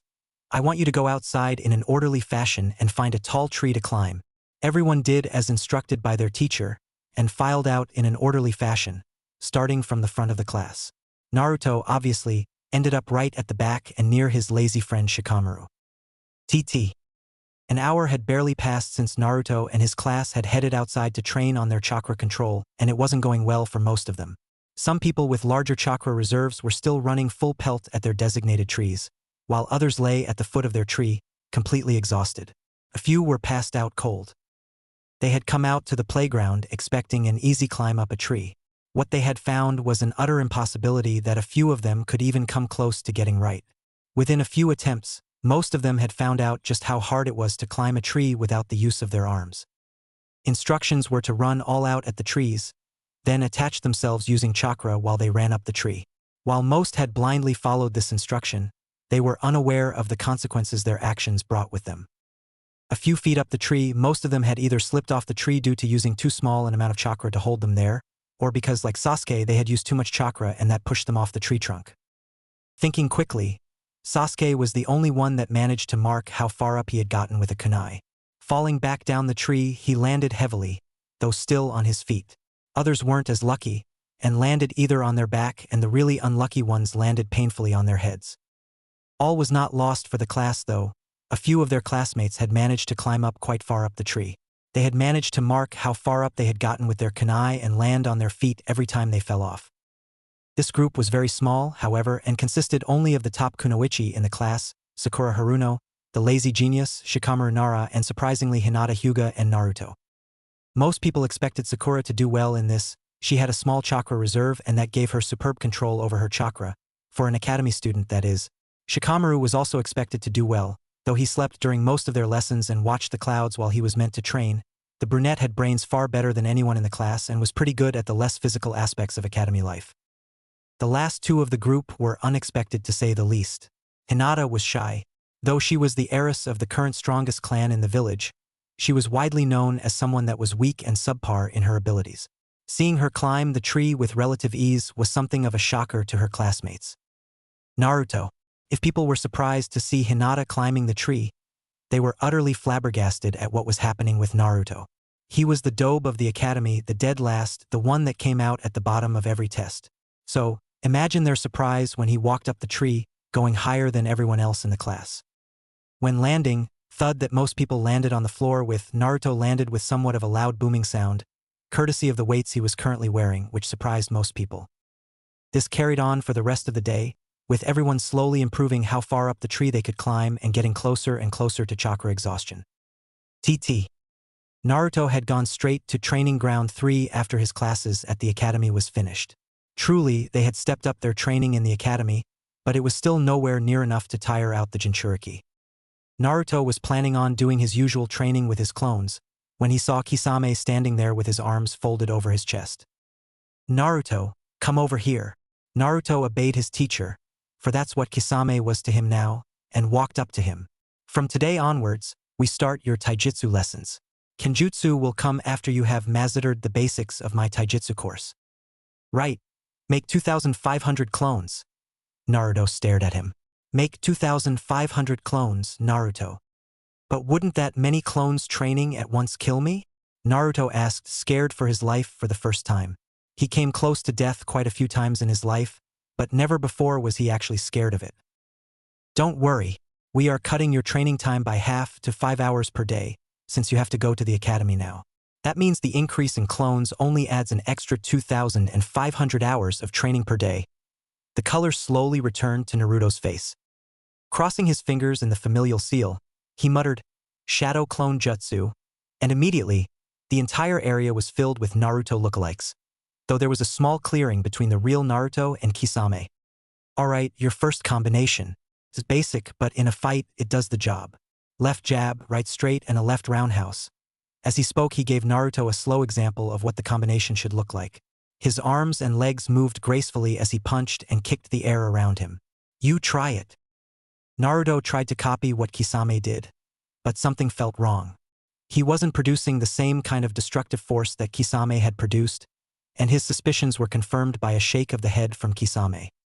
No, Naruto, you can't stop bet one each hit. It's a combination, meaning you hit one after the other.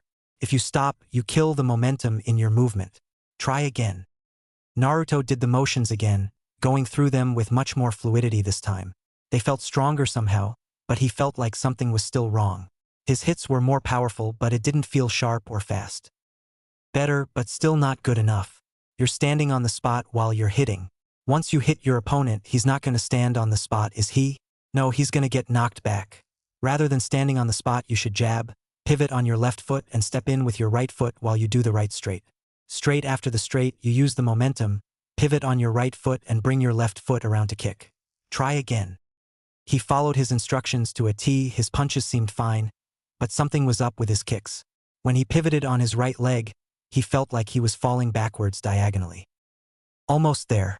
Straighten out your right leg when you pivot. Don't lean back when you're kicking. Keep your back straight and raise your hips. Rather than going for their head, go for their ribs. Naruto nodded and did the motions for a fourth time, getting it right at last. Good. Practice for 5 hours with the clones, then head back home. While speaking, he slowly faded out in a white, misty glow. I could do without the theatrics. Naruto screamed after him as he shunshined away from the clearing. Ordering his legion of clones to get in lines, he started his daily practice, no longer feeling the effects of his weights. It had been 6 months since the start of the supplementary academy classes had begun for the 10-year-olds. Naruto had been progressing quite well. His chakra reserves resembled that of 2 Kage combined. Thanks to the combined efforts of both the Kyuubi and his Uzumaki heritage, his genjutsu and ninjutsu were quite strong for someone still in the academy, especially his defensive ninjutsu. His kenjutsu was still subpar since Kisame hadn't gotten around to training him, and his taijutsu was the best in the village. Yep, Naruto Uzumaki had officially surpassed Madogai and the Hokage at taijutsu. He was constantly training under Kisame with a very large number of clones at his disposal, so right now, Naruto had a total training time of 260 years, give or take a few months. That was just the pure amount of training time, though it didn't factor in time to sleep, so truthfully, it would equal to something around 500 years of hardcore taijutsu training under Guy. Not only had he trained with his clones so much that his technique had become near flawless, he was also training with over 300 pounds worth of weights on, though that was still unknown to him. He was under the impression he was still wearing 110 pounds, not knowing that Itachi had added small amounts of weight to his existing weights every night while he slept. It was small enough that he didn't notice the change, but large enough that once it was accumulated over a long time, it would make him very, very fast. While walking down the road, he noticed a newcomer walking down the main street. He looked about to be about Naruto's age, but he was really tall, easily 5'9". So Naruto couldn't be sure. He wore what looked to be remnants of a simple black kimono, though it could hardly be called anything but remnants since it was so tattered, and had a katana strapped to his right hip, though from the length of the blade, it looked more like a nodachi. He looked muscular, but somehow gangly, with long black hair that looked wiry and was swept back roughly. He had a pouch for ninja tools on his right thigh, so Naruto could guess he was right-handed. From the angle he was standing at, the boy looked underfed and malnourished. Naruto decided to ignore the boy for now, but from the corner of his eye, he could see the villagers giving him the very same glare they reserved solely for him. That got Naruto's attention, and he decided to ask the boy why something like that would happen if he ever met him again. TT. Usually, Naruto would sit near the back of the room so he could pretend to be asleep, while he actually paid rapt attention to what happened in class. Though people usually didn't believe him, he was actually quite interested in learning. However, this one September morning found Naruto seeking a seat beside a certain lavender-haired clan heiress. Why? Because he had noticed her stalking him for the past 4 months, though he was sure it was happening for much, much longer, and frankly he wanted answers as to why she was stalking him. Did she like him? Or was she just plain creepy? As he sat down on the only seat next to the Hyuga girl, she was sitting on the outer edge of the bench designed for 3 people, so Naruto was sitting in the middle seat. He saw her start and heard her let out a small eep. Though it was so quiet, he might as well have imagined it. He didn't know why, but she seemed to be cowering even more into herself than usual. Deciding to go right into the questioning, seeing as nobody but the stoic Shino was in class yet. He turned to her, intent on finding out answers, but lost himself in her pupil-less eyes. Was she always so beautiful, or were his eyes playing tricks on him? Breaking out of his stupor with a sudden shake of the head, he thought it best to get the questioning over and done with before he got a bigger audience for his interrogation. "Hinata-san, why have you been stalking me for the past 4 months?" Naruto asked tentatively, not sure as to how the shy girl would react to being directly confronted. It's not been only 4 months. Hinata stuttered quietly, but due to his enhanced senses from being a Jinchuriki, he heard every word perfectly. "Okay. How long have you been stalking me for? And please don't stutter. You have nothing to fear," Naruto reassured, hoping that kindness mellowed the girl out enough to get him some honest answers. "It has been 4 years since we started in the academy," Hinata replied, forcing away her stutter and willing her blush away, though her voice still stayed quiet. She could never get over her shyness, something her father had ensured by his mistreatment of her. "Okay, so you have been stalking me for the past 4 years. Why?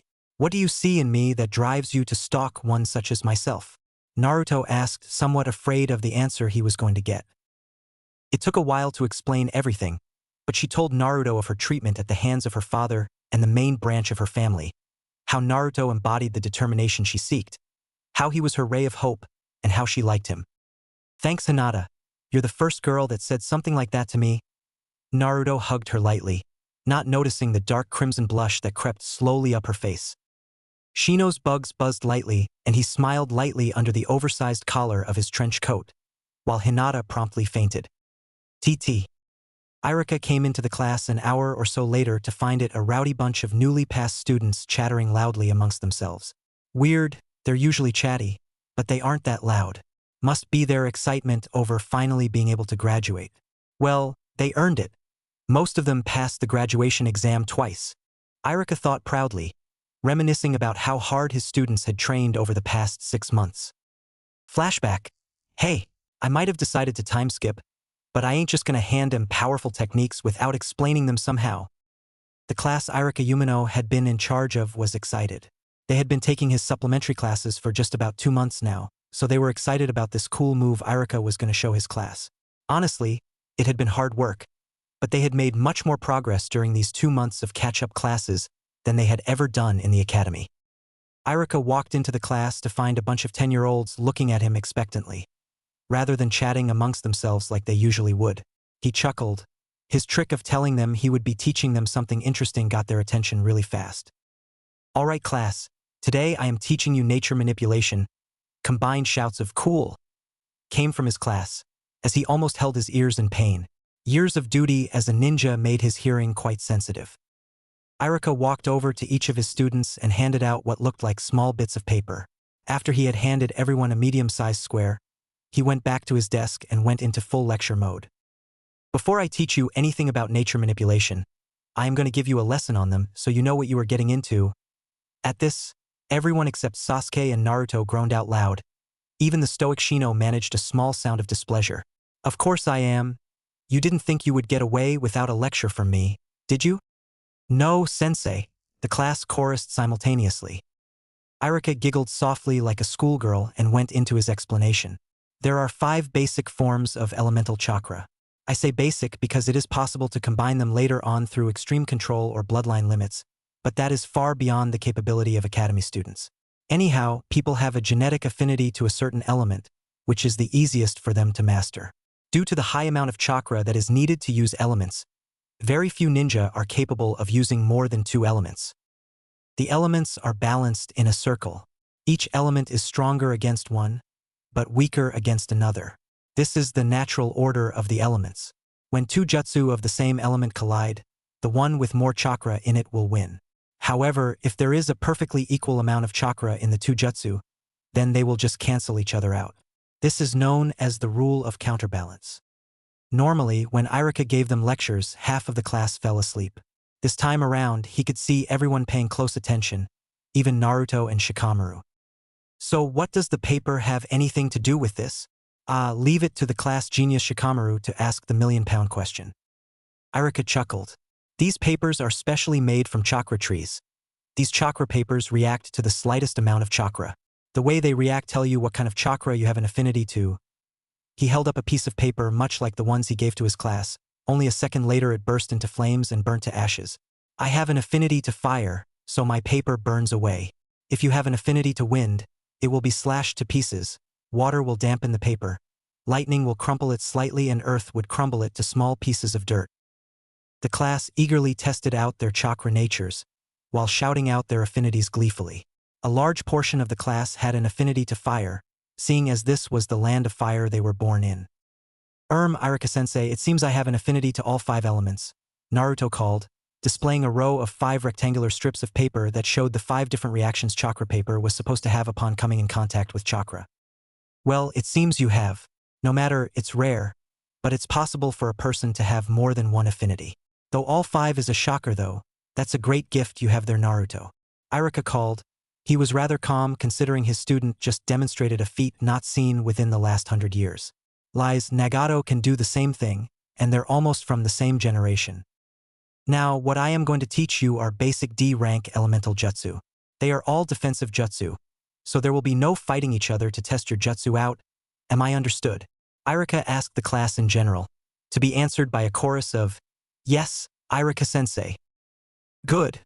Irika handed each of them jutsu scrolls based on their chakra affinities, though he handed the Uchiha too, upon strict orders from the civilian council to hand him the lightning scroll regardless of what his affinity was, and fire scroll if his affinity was lightning, and he also handed Naruto one of all 5 of the scrolls, courtesy of his affinities being numerous.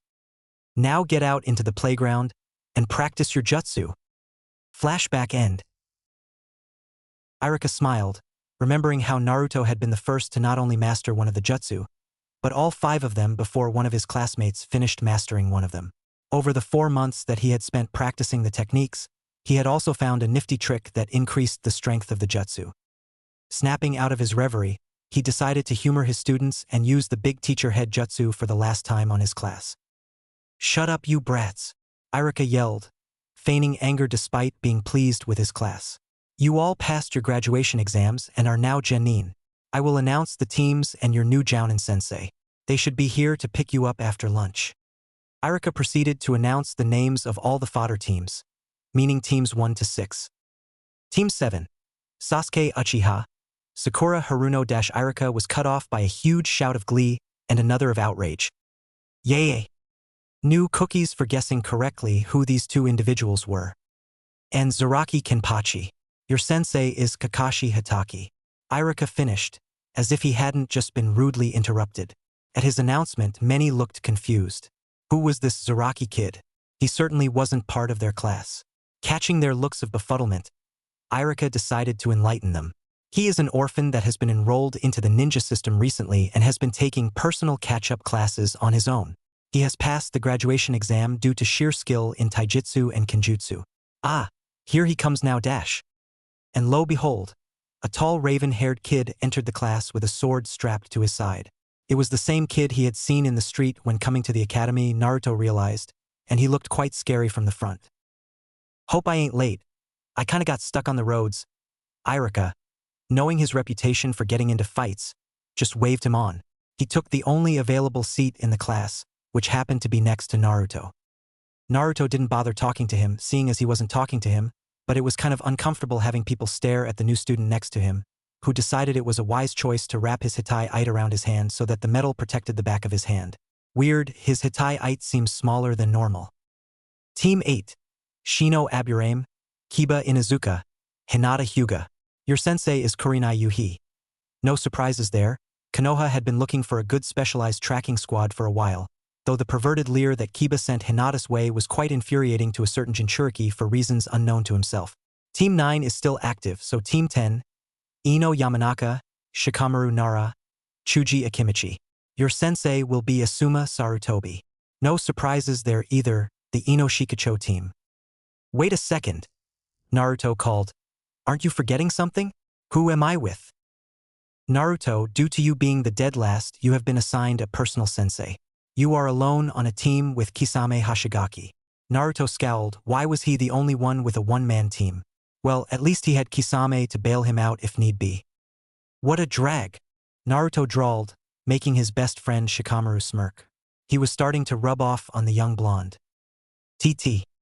It was 3 hours later than the appointed time for their Jounin sensei to come pick them up. All of the other squads were gone, other than Naruto. Who was this Kakashi, and why was he so late? And what the hell was that annoying tapping sound that kept grating on his nerves? Baka, will you stop? Sakura exclaimed, smashing Naruto over the head with a fist. Naruto immediately halted the pencil he didn't notice he had been tapping and muttered a small apology. Why let her bash you around? A deep, gravelly voice asked. Looking around, Naruto saw that the newcomer had spoken for the first time in the long day. You are obviously stronger than her, so why are you letting her do something like that? Zaraki, right?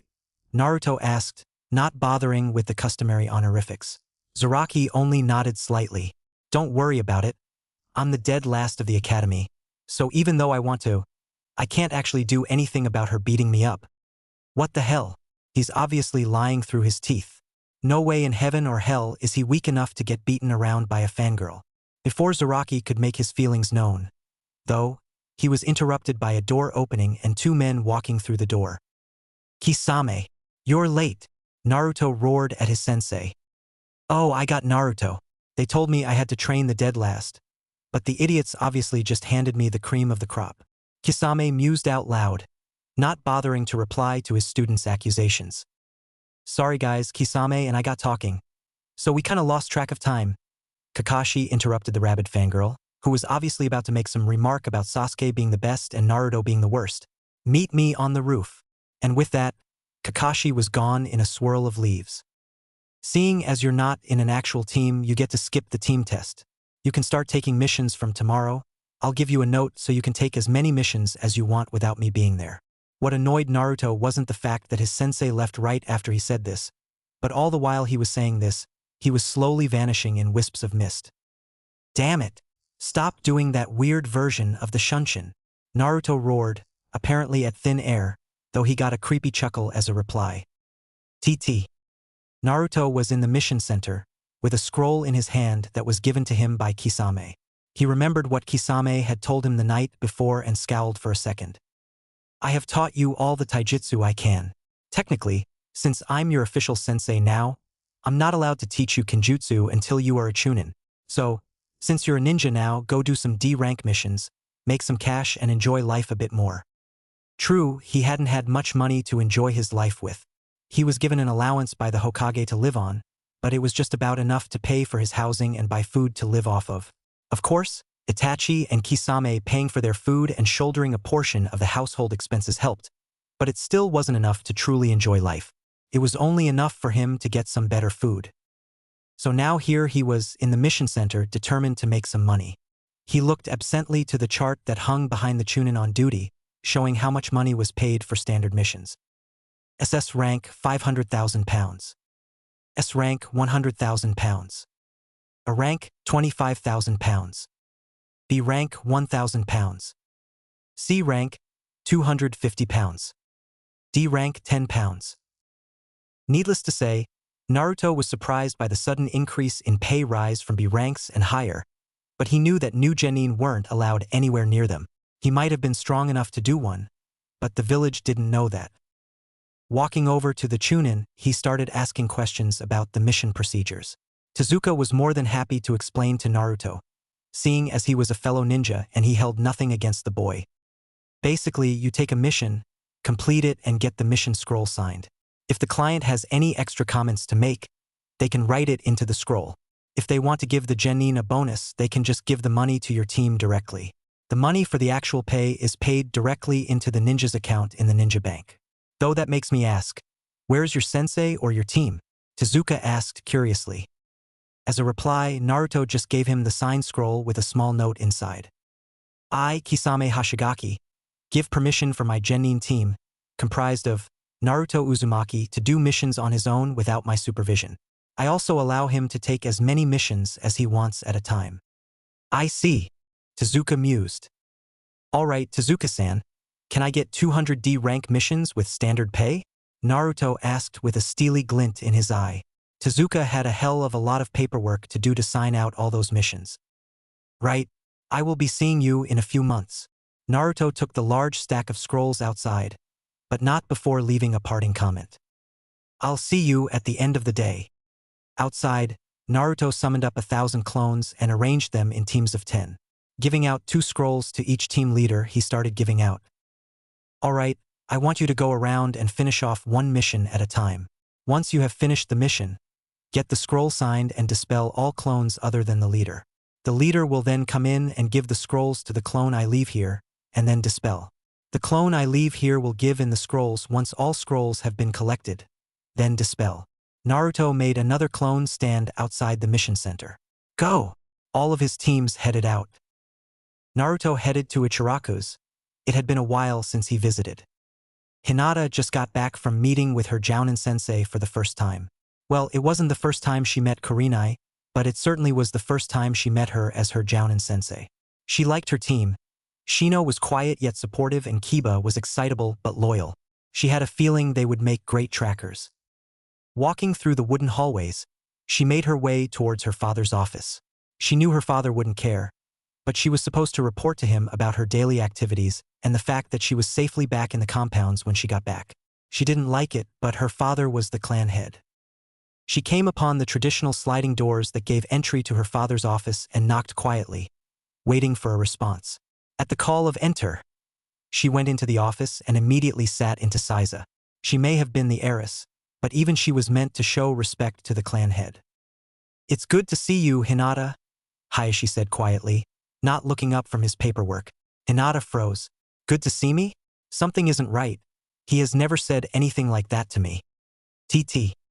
That was mean, but I'm not telling you what happened to Hinata yet. Tongue sticking out.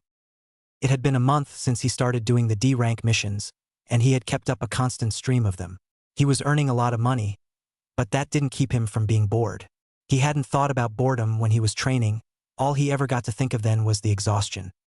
With a sigh, he walked into the mission center to pick up his set of 200 D-rank missions for the day, but stopped in his tracks after seeing who was there. The Hokage was the one giving the missions out today, and Team 7 were seemingly having an argument with him. These chores are boring, old man. Give us something a bit more fun to do, Saraki complained. Naruto watched from afar, a smirk on his face. Seems like Zaraki had become a bit more open with his emotions since he had become a genin. So you want something more fun to do? Zaraki-kun? The aged Hokage asked, watching the reactions of the other team members. Sasuke looked like he approved, though it was hard to see through all that brooding. Sakura seemed to want to hit Zaraki, though she thought better of it, and Kakashi looked like he wanted to fall through the floor and disappear. So, Kakashi, think your team is ready? Yes, sir. They should be fine with a low to mid-C rank mission. Their teamwork isn't stellar, but their individual prowess may shine through. By that, he meant Zaraki could save their asses if Kakashi was busy. The Hokage motioned to a Chunin, who was sitting next to him, and told him something Naruto couldn't hear. The Chunin went outside, and in came an aged man that looked drunk out of his wits. I'm Tazuna, a bridge builder. I thought I was getting real ninja for protection, not some pipsqueak brats. The drunk man, now identified as Tazuna, slurred. For someone that was so drunk, his speech was oddly coherent. Yo, old man, you mind if I tag along with Team 7 for this one?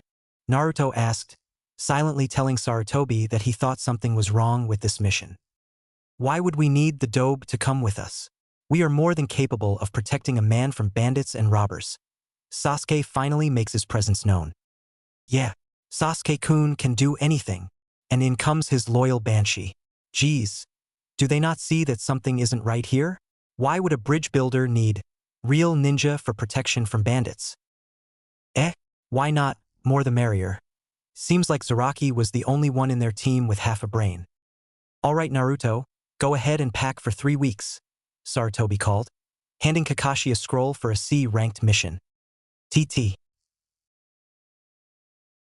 Naruto, you better have a good explanation for why the hell you dragged me out of bed at 11 in the morning. Kisame's voice wasn't loud, but the threat behind that tone was obvious. 2 reasons, Kisame. 1, it's unhealthy to sleep for that damn long.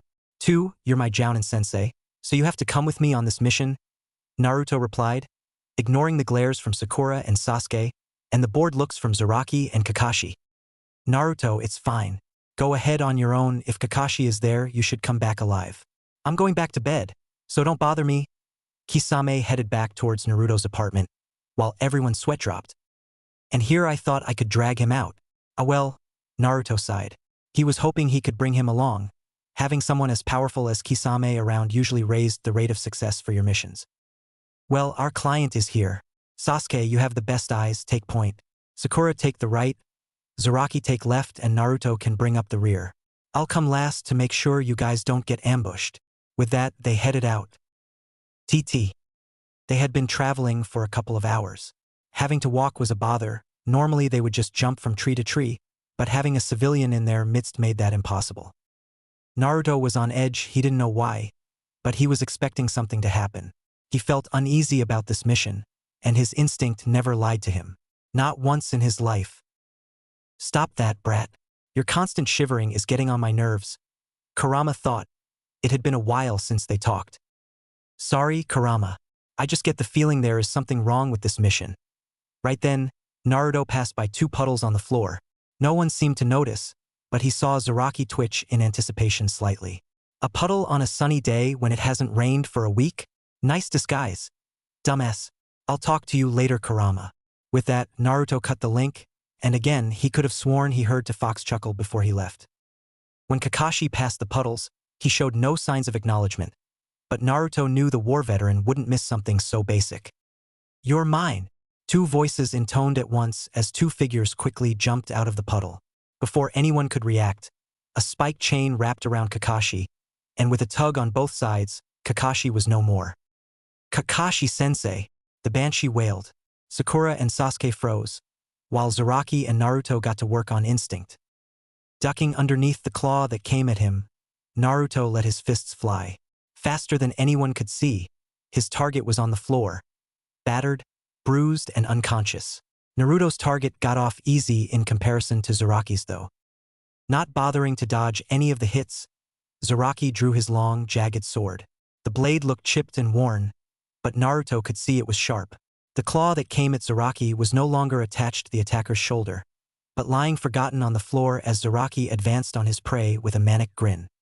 With a glint in his eyes, he sliced down from crown to crotch, ripping the man perfectly in half. Good work, Zaraki-kun, Naruto-kun. Sasuke, I didn't think you would freeze up like that. Sakura, stop wailing. I'm not dead, Kakashi called from a branch high up in the canopy. Sakura stopped crying in the favor of looking at where the voice came from. You're not dead, sensei? Everyone held their ears in pain. The Harunos were truly blessed with piercing voices, and not in a good way. Of course he ain't dead. Human bodies get sliced up in fleshy chunks, not bits of wood, Zaraki called from where he stood, pointing to several pieces of splintered wood where Kakashi supposedly died. All right, we need answers. Naruto advanced towards Tazuna, suddenly taking charge. His instincts told him something was up, and his instincts had never disappointed him. Why the hell are there enemy Chunin after you? They weren't after me, they attacked you. What should I know? Tazuna shouted back, though he knew he had been found out. All of a sudden, this pipsqueak brat was looking terrifying to him. Don't play possum with me, old man. Either you talk or we abandon this mission. Your damn choice. Naruto wasn't in the mood for games. Zaraki sheathed his sword after he was done cleaning the blood off. Sakura got off the floor and Kakashi came back down to the floor from his high perch in the trees.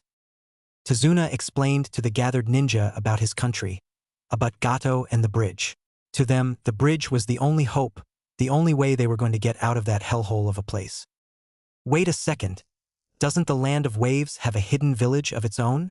Naruto asked, remembering one of the history scrolls Itachi had given him to make up for his lack of learning from the academy.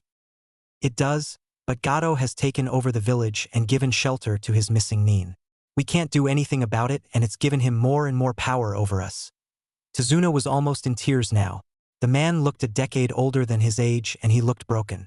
Go ahead, abandon the mission. Our country will be Gato's slaves. Our women will get raped. My grandson is going to cry dash. Save the sob story, old man. We are ninja. We are trained to hide our emotions. Naruto interrupted. How about this, we take this mission, and 1% of all income from your hidden village goes to us. 1% for each of us, that's 5% and another 10% for our village. And while you're at it, you might as well sign a pact of non-aggression with our village. Ridiculous.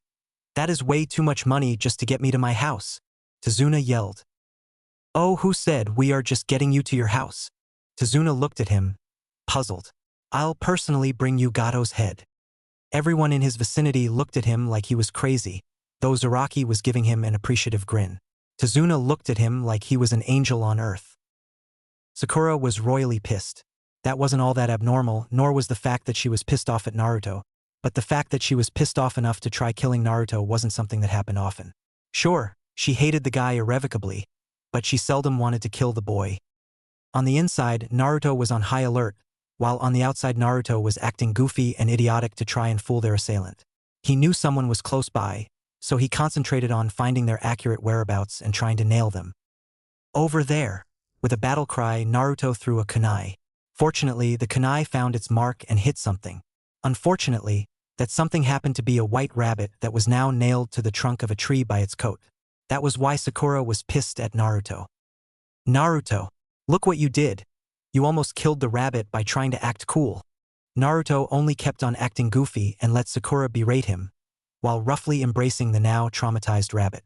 On the inside, though, Naruto was guarded. A snow rabbit. Their fur is only white in the winter, so why is it white now? Unless it's domesticated. Replacement jutsu. Everybody duck. Naruto and Kakashi screamed simultaneously, as a large zanbato flew over their heads and embedded itself into the trunk of a rather large tree. Zaraki and Sasuke had floored themselves immediately, as did Naruto, but he also had to pull Tazuna and a confused Sakura to the ground. A creepy-looking man with bandages over his face and a hidden mist headband shunshined onto the hilt of the sword and stood there. Well, well, well. If it isn't Copy Ninja Kakashi, the creepy man intoned in a deep, grating voice. His voice somehow sounded scary. Zabuza Momochi, demon of hidden mist. This is going to be a tough fight, Kakashi said, straightening his Hitai eye over his forehead, revealing his red left eye. He was going to go all out for this fight. You guys, manji formation and don't interfere. This guy is way out of your league. What an honor. I get to see the Sharingan firsthand from a man that copied over 1,000 jutsu. Zabuza got a manic grin on his face. No, not manic. That grin was plain demonic. This should be fun. Naruto, Sasuke, Sakura and Zaraki got into the manji formation around Tazuna. each ninja protecting a side of the target and looking dead ahead. How does Kakashi have a Sharingan? Is he an Uchiha?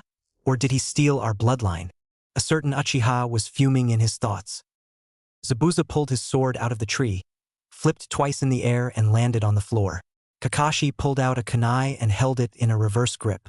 As both jounin got ready to fight, the air started to get thicker and thicker with the intent to kill. Zaraki was used to it by now. He had gotten blasted around by Ki for so long that he wasn't affected anymore. Naruto. Well, he was the Kyuubi's Jinchuriki, so this felt like a walk in the park for him. Sakura and Sasuke, they weren't as immune as the first two. Sakura was having trouble breathing and was unable to move at all, while Sasuke was having suicidal thoughts. Not that it was an irregularity. So these are jounin, elite ninja of their villages. This is insane, the bloodthirst in the air. It's suffocating. I can't stand this. I can't bear it anymore. I would rather take my life by my own hands.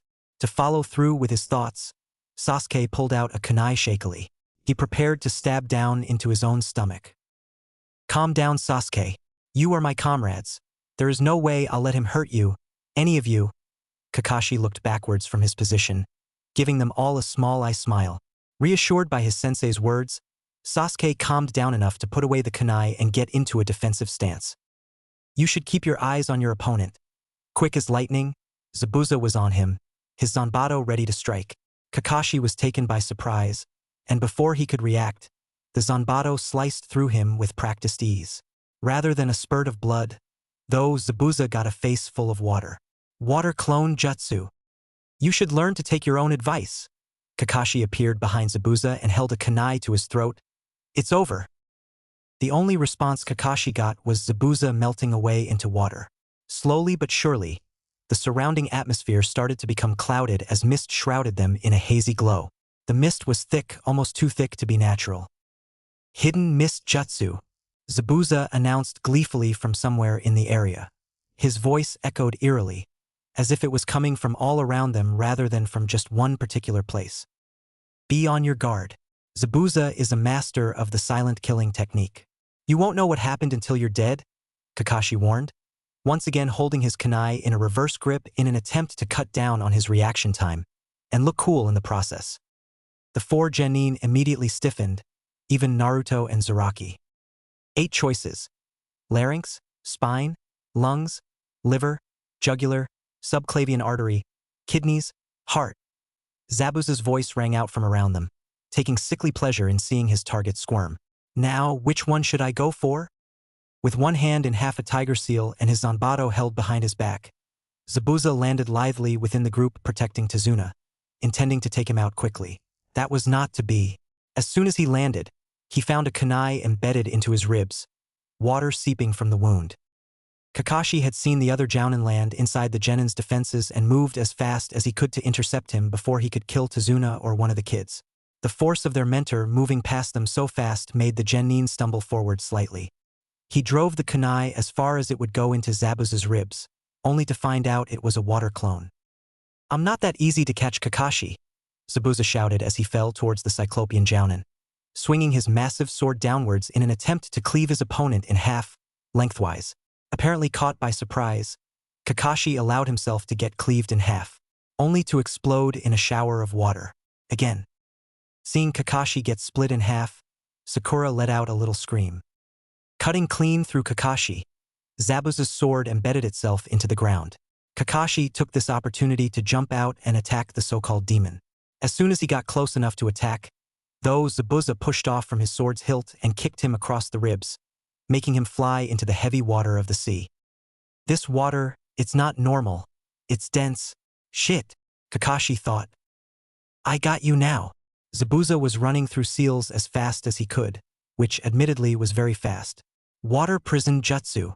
The water rose up around Kakashi, forming a spherical prison around him, keeping him captive, while Zabuza's arm was inside the prison as well, keeping the water there. Forget it, Kakashi. You can't escape my water prison. Zabuza got that same demonic grin on his face again. Now watch as I destroy these brats of yours. He made a water clone. It had 1/10 of Zabuza's strength, but was strong enough to take on some wannabe brats that wanted to play ninja. You brats wear headbands and walk around, thinking it makes you a ninja. When you have brushed with death so many times that it doesn't faze you, then you may be called a ninja. When you have become so deadly that your profile is entered into my bingo book, then you may have earned the title Ninja Dash. The clone berated, walking towards the genin slowly, while the mist thickened around him, hiding him from view. But to call upstarts like you ninja, it's an insult and a joke. Sasuke and Naruto, caught by surprise, were kicked through the air in quick succession. Their progress through the air was halted by having their backs meet with the trunks of a couple of large trees. They were winded, but the water clone wasn't strong enough to hurt them while using so little strength. They got up and walked back towards their comrades, to see Zabuza about to slice Zaraki in half. Zabuza thought he had finished the first two off, so he went for the third one, the one that looked to be the most dangerous. Admittedly, he probably wouldn't be the only one to assume that, seeing his ragged and battle-worn look. Zaraki saw the blade coming at his shoulder in a downward arc, and despite being more than fast enough to intercept it, he made no efforts to stop the blade. Sakura gasped, expecting the sword to cleave her teammate in half. The mist cleared a little, revealing a grinning Zaraki with a Zanbato seemingly resting on his shoulder. "You'll need to better than that to cut through my Hiero," Zaraki said, drawing his own Nodachi and slicing through the surprised water clone with ease. Well. Seems like the hidden leaf brats aren't all useless. To conserve chakra, Zabuza released his hidden mist jutsu and created a few water clones. "Tell me, brat, how did you stop my Kubi Kirabocho?" "Ha? It's simple. Just focus chakra to where the blade's gonna hit you, and you can stop it from slicing you to ribbons," Zaraki complied, earning him dubious looks from Sakura and Sasuke. Why would the idiot give away secrets to his technique? Naruto sighed loudly, catching everyone's attention. "What are you sighing about, Dobe?" Sasuke asked, looking at him like he was insane, which he did most of the time with anyone that did anything out of the norm. "Nothing, I just didn't want to take these off so quickly." When Sakura and Sasuke looked at him curiously, Naruto started to take his jacket off. "I wanted to keep these a secret at least until the upcoming Chunin exams." While all this was taking place, Zabuza stood there quietly, wondering what the blonde kid looked so calm about. After all, most genin weren't calm in front of certain death, so why was this kid so different? "Naruto, why are you stripping? Put your clothes back on," Sakura wailed, which was quite damaging to the hearing of surrounding lifeforms, especially Kakashi, since he was submerged in water. "Calm down. I can't take off the weights on my torso with my clothes on. Can I?" Off came the jacket, revealing large iron bars within a sash with pockets for the weights to go into. The sash covered most of his torso, along with two others that covered the entirety of his forearms. All in all, he looked to be wearing body armor consisting of weights. No wonder Naruto wore such a loose jacket and no shirt. "How much you wearing?" Surprisingly, it was Zaraki that asked the question. He wasn't one to usually start conversations, especially in a fight. The genin on his team had gotten to know quite well that their teammate lived for the thrill of the battle. "Around 100 pounds, last I checked. I dunno though, it never felt lighter even though I kept training. So maybe Kisame added weights without me noticing," Naruto answered, though he wondered why the other boy cared. It wasn't like they were going to fight each other. Yet. Zaraki licked his lips, unbeknownst to all other than Zabuza, who thought it gave the boy somewhat of a demonic appearance. Sakura and Sasuke looked surprised. They thought Naruto was utterly feeble, so being able to move normally with that much weight. How strong was he? "Impossible, I would collapse if I had that much weight put on me, let alone more. How can the Dobe move around normally as if the weights aren't even there?" Sasuke thought in bemusement. "Zaraki, try getting Kakashi out of that prison. Chop Zabuza's arm off if you can. That would break the jutsu and give us the advantage of having his arm gone. I'll hold off all the clones. Sakura and Sasuke watch over the client." Naruto took charge, giving out orders like a seasoned ninja that had gone on and led many missions in his time. Zabuza was honestly surprised. For a genin to walk around like nothing was going on while wearing that much weight. He hated to admit it, but for the first time he was impressed with a brat of his age. Zaraki ran over to where Zabuza was holding his prisoner captive. Sasuke and Sakura stiffened in their position around Tazuna, and Naruto stood behind where Zaraki just ran past, covering his trail and making sure none of the clones went to intercept him. They would have to get through him first. The fight was on. Not waiting for the clones to attack him, seeing as he would be overwhelmed due to lesser numbers, he decided to charge. While his eyes and brain expected him to arrive fairly quickly at his target, He wasn't prepared to appear right next to them as if he had just teleported. He was ready to punch, but he was caught off guard by his own speed. His body had become so fast that his brain and his eyes couldn't keep up. He willed his arm to punch a clone 3 times within 2 seconds and ended up punching 8 times, completely demolishing the clone, but overbalancing due to excess force from the last punch that hit air. 1 clone down, 19 to go. The next clone he ran at wasn't as slow to react and swung his sword in a high sideways arc, trying to cleave Naruto in half. Naruto dodged by bending backwards, but in the process, he bent back too far due not being used to moving so fast and hit his head on the floor. The sword was heavy, so the clone had to either swing back around in an attempt to use the momentum, or use all of his strength to pull the sword back. Thinking it more beneficial to keep it under control, he pulled the sword back with all his might. Seeing his chance, Naruto planted his arms on the floor, pushed up and kicked out at the clone that had just attacked him. He kicked straight through his watery head and up into the air behind him.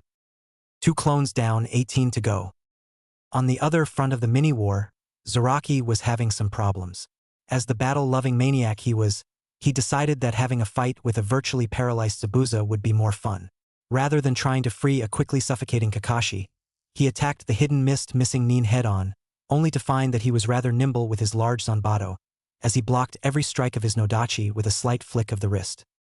Zabuza didn't try to attack the Genin in any way, since he didn't have enough chakra to hold the water prison jutsu and make a clone, so he just resorted to defending while expending the least amount of chakra as possible.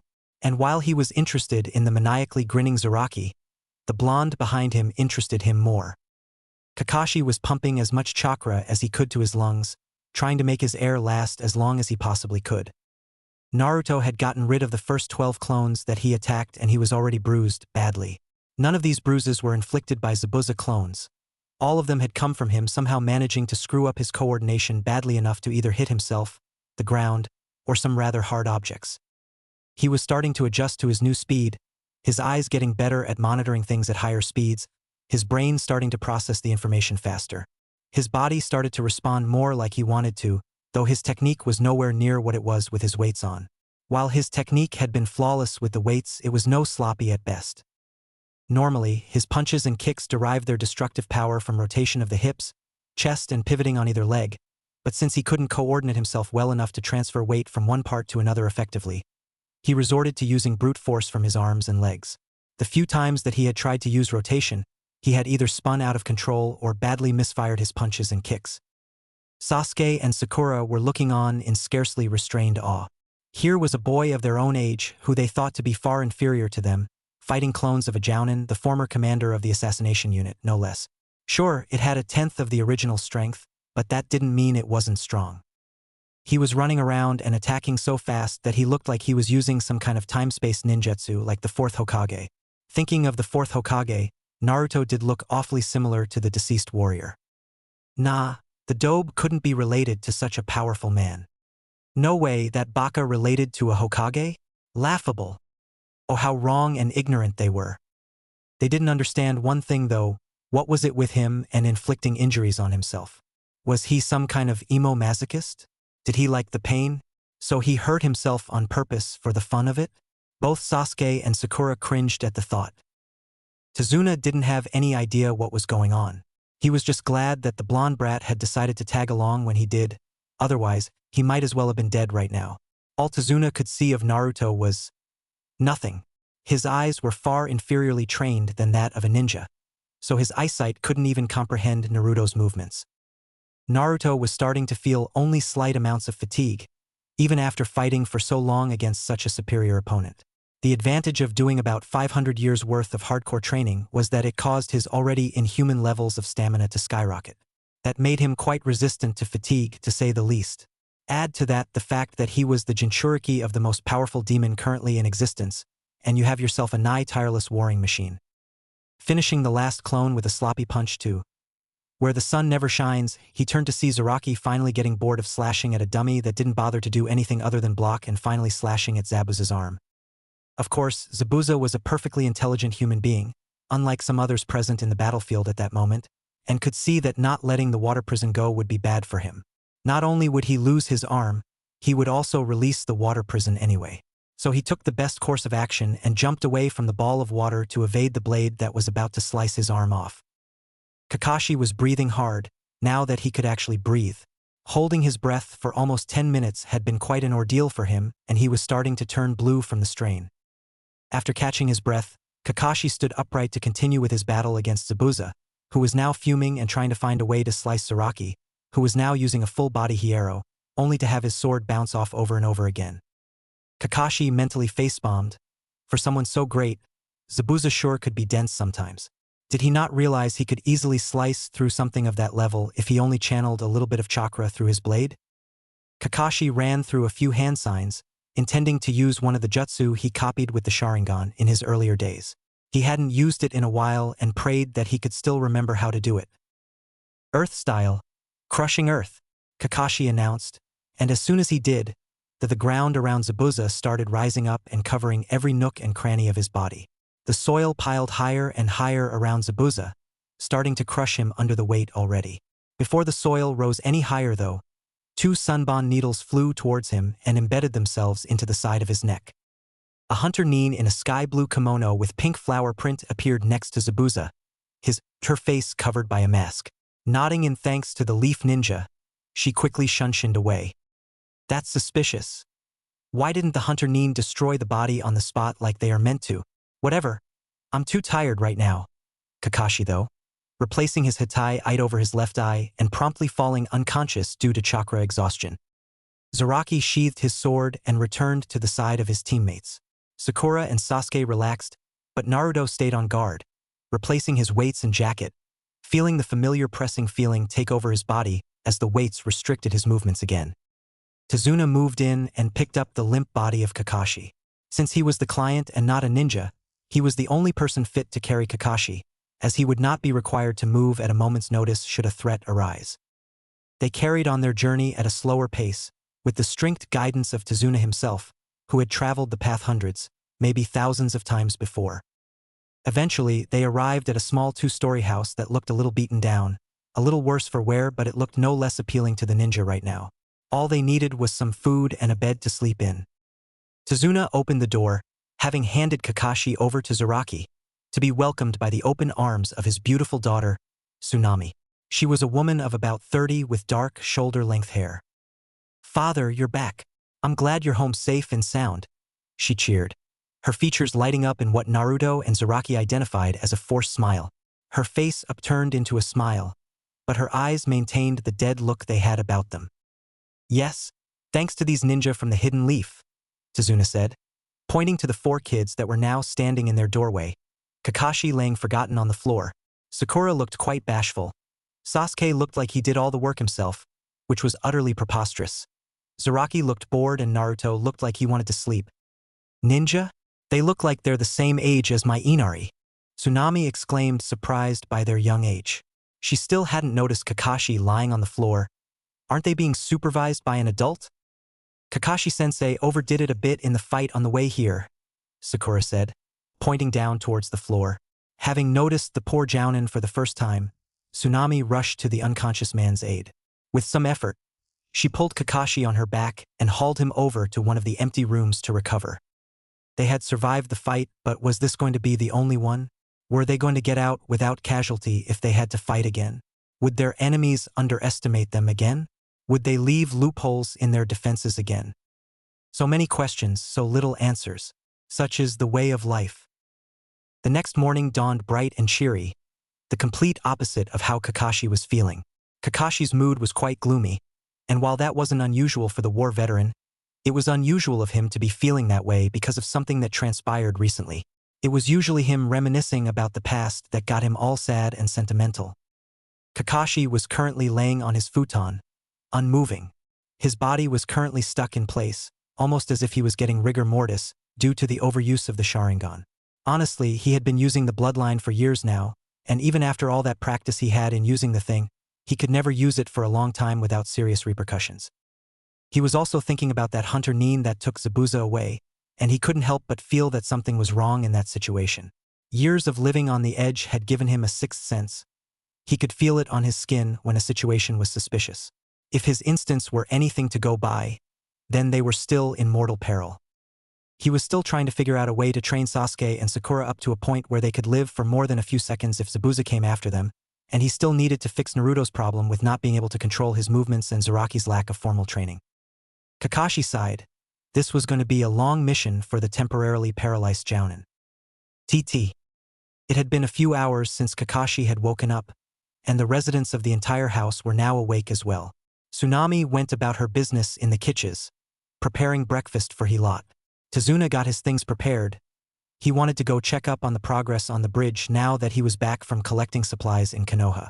Inari was still sitting in his room, moping about how depressing life was. The genin were currently with Kakashi, discussing their current situation. Say, Kakashi, did something strike you as weird about that hunter nin that came to take Zabuza away? Naruto asked. Kakashi had been pleasantly surprised to find that his sensei's son was far more mature and intelligent, not to mention stronger, than any of his files dictated. He was still ticked off about the boy not using honorifics or showing him any visible respect. Naruto was treating him as an equal. Yes, there seemed to be something weird going on. If my hypothesis is correct. Kakashi trailed off, ignoring Naruto's apparent disrespect for now.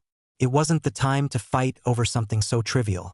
He may not seem like it, but Kakashi was a highly calculating man and he thought his actions through at all times. Sakura and Sasuke stiffened at Kakashi's words. They were expecting terrible news from their sensei, news that they knew they wouldn't like. Zaraki seemed to be grinning though. He thought he was going to get another good fight coming his way. Naruto only gave a resigned nod. Yeah, Zabuza's probably still alive and now has a partner. This is going to be a hard situation to deal with, Naruto said, but sighed when Sasuke, Sakura and even Zaraki started giving him weird looks. Last time, Zabuza was fighting alone, so Kakashi could fight him while we looked after the client. This time, if Zabuza has a partner, then one of us will have to fight. Kakashi will be in no position to fight another opponent on top of Zabuza when the time comes. Yeah, but last time, you and Zaraki held your own against Zabuza, so what makes you think that you can't handle his partner? Honestly, how did Sakura ever manage to score so high in her academy exams? She was so dense. Because last time Naruto was fighting clones. They weren't nearly as strong as Zabuza and nowhere near as intent on his death as the real one would have been. I was fighting him while he was stuck on the spot, so you can't really call it a fight. Naruto was right in thinking Zaraki was the only one in the group that had any brains, and certainly was the only one with any real combat experience. He sounded disappointed about something when he said it wasn't much of a fight, though. Correct. If I fought Zabuza's partner without my weights on, I would get slaughtered by fighting so sloppily. If I am to fight any opponent that is concentrating on me and has the resolve to kill, I will eventually wind up dead. Naruto continued Zaraki's explanation. So what do we do? Sasuke asked. So we train, Kakashi said with his trademark eye smile. Zaraki, we need to do something about that kenjutsu of yours. While it is good, we need to fix up the kinks and give you an actual style and some attacks to learn.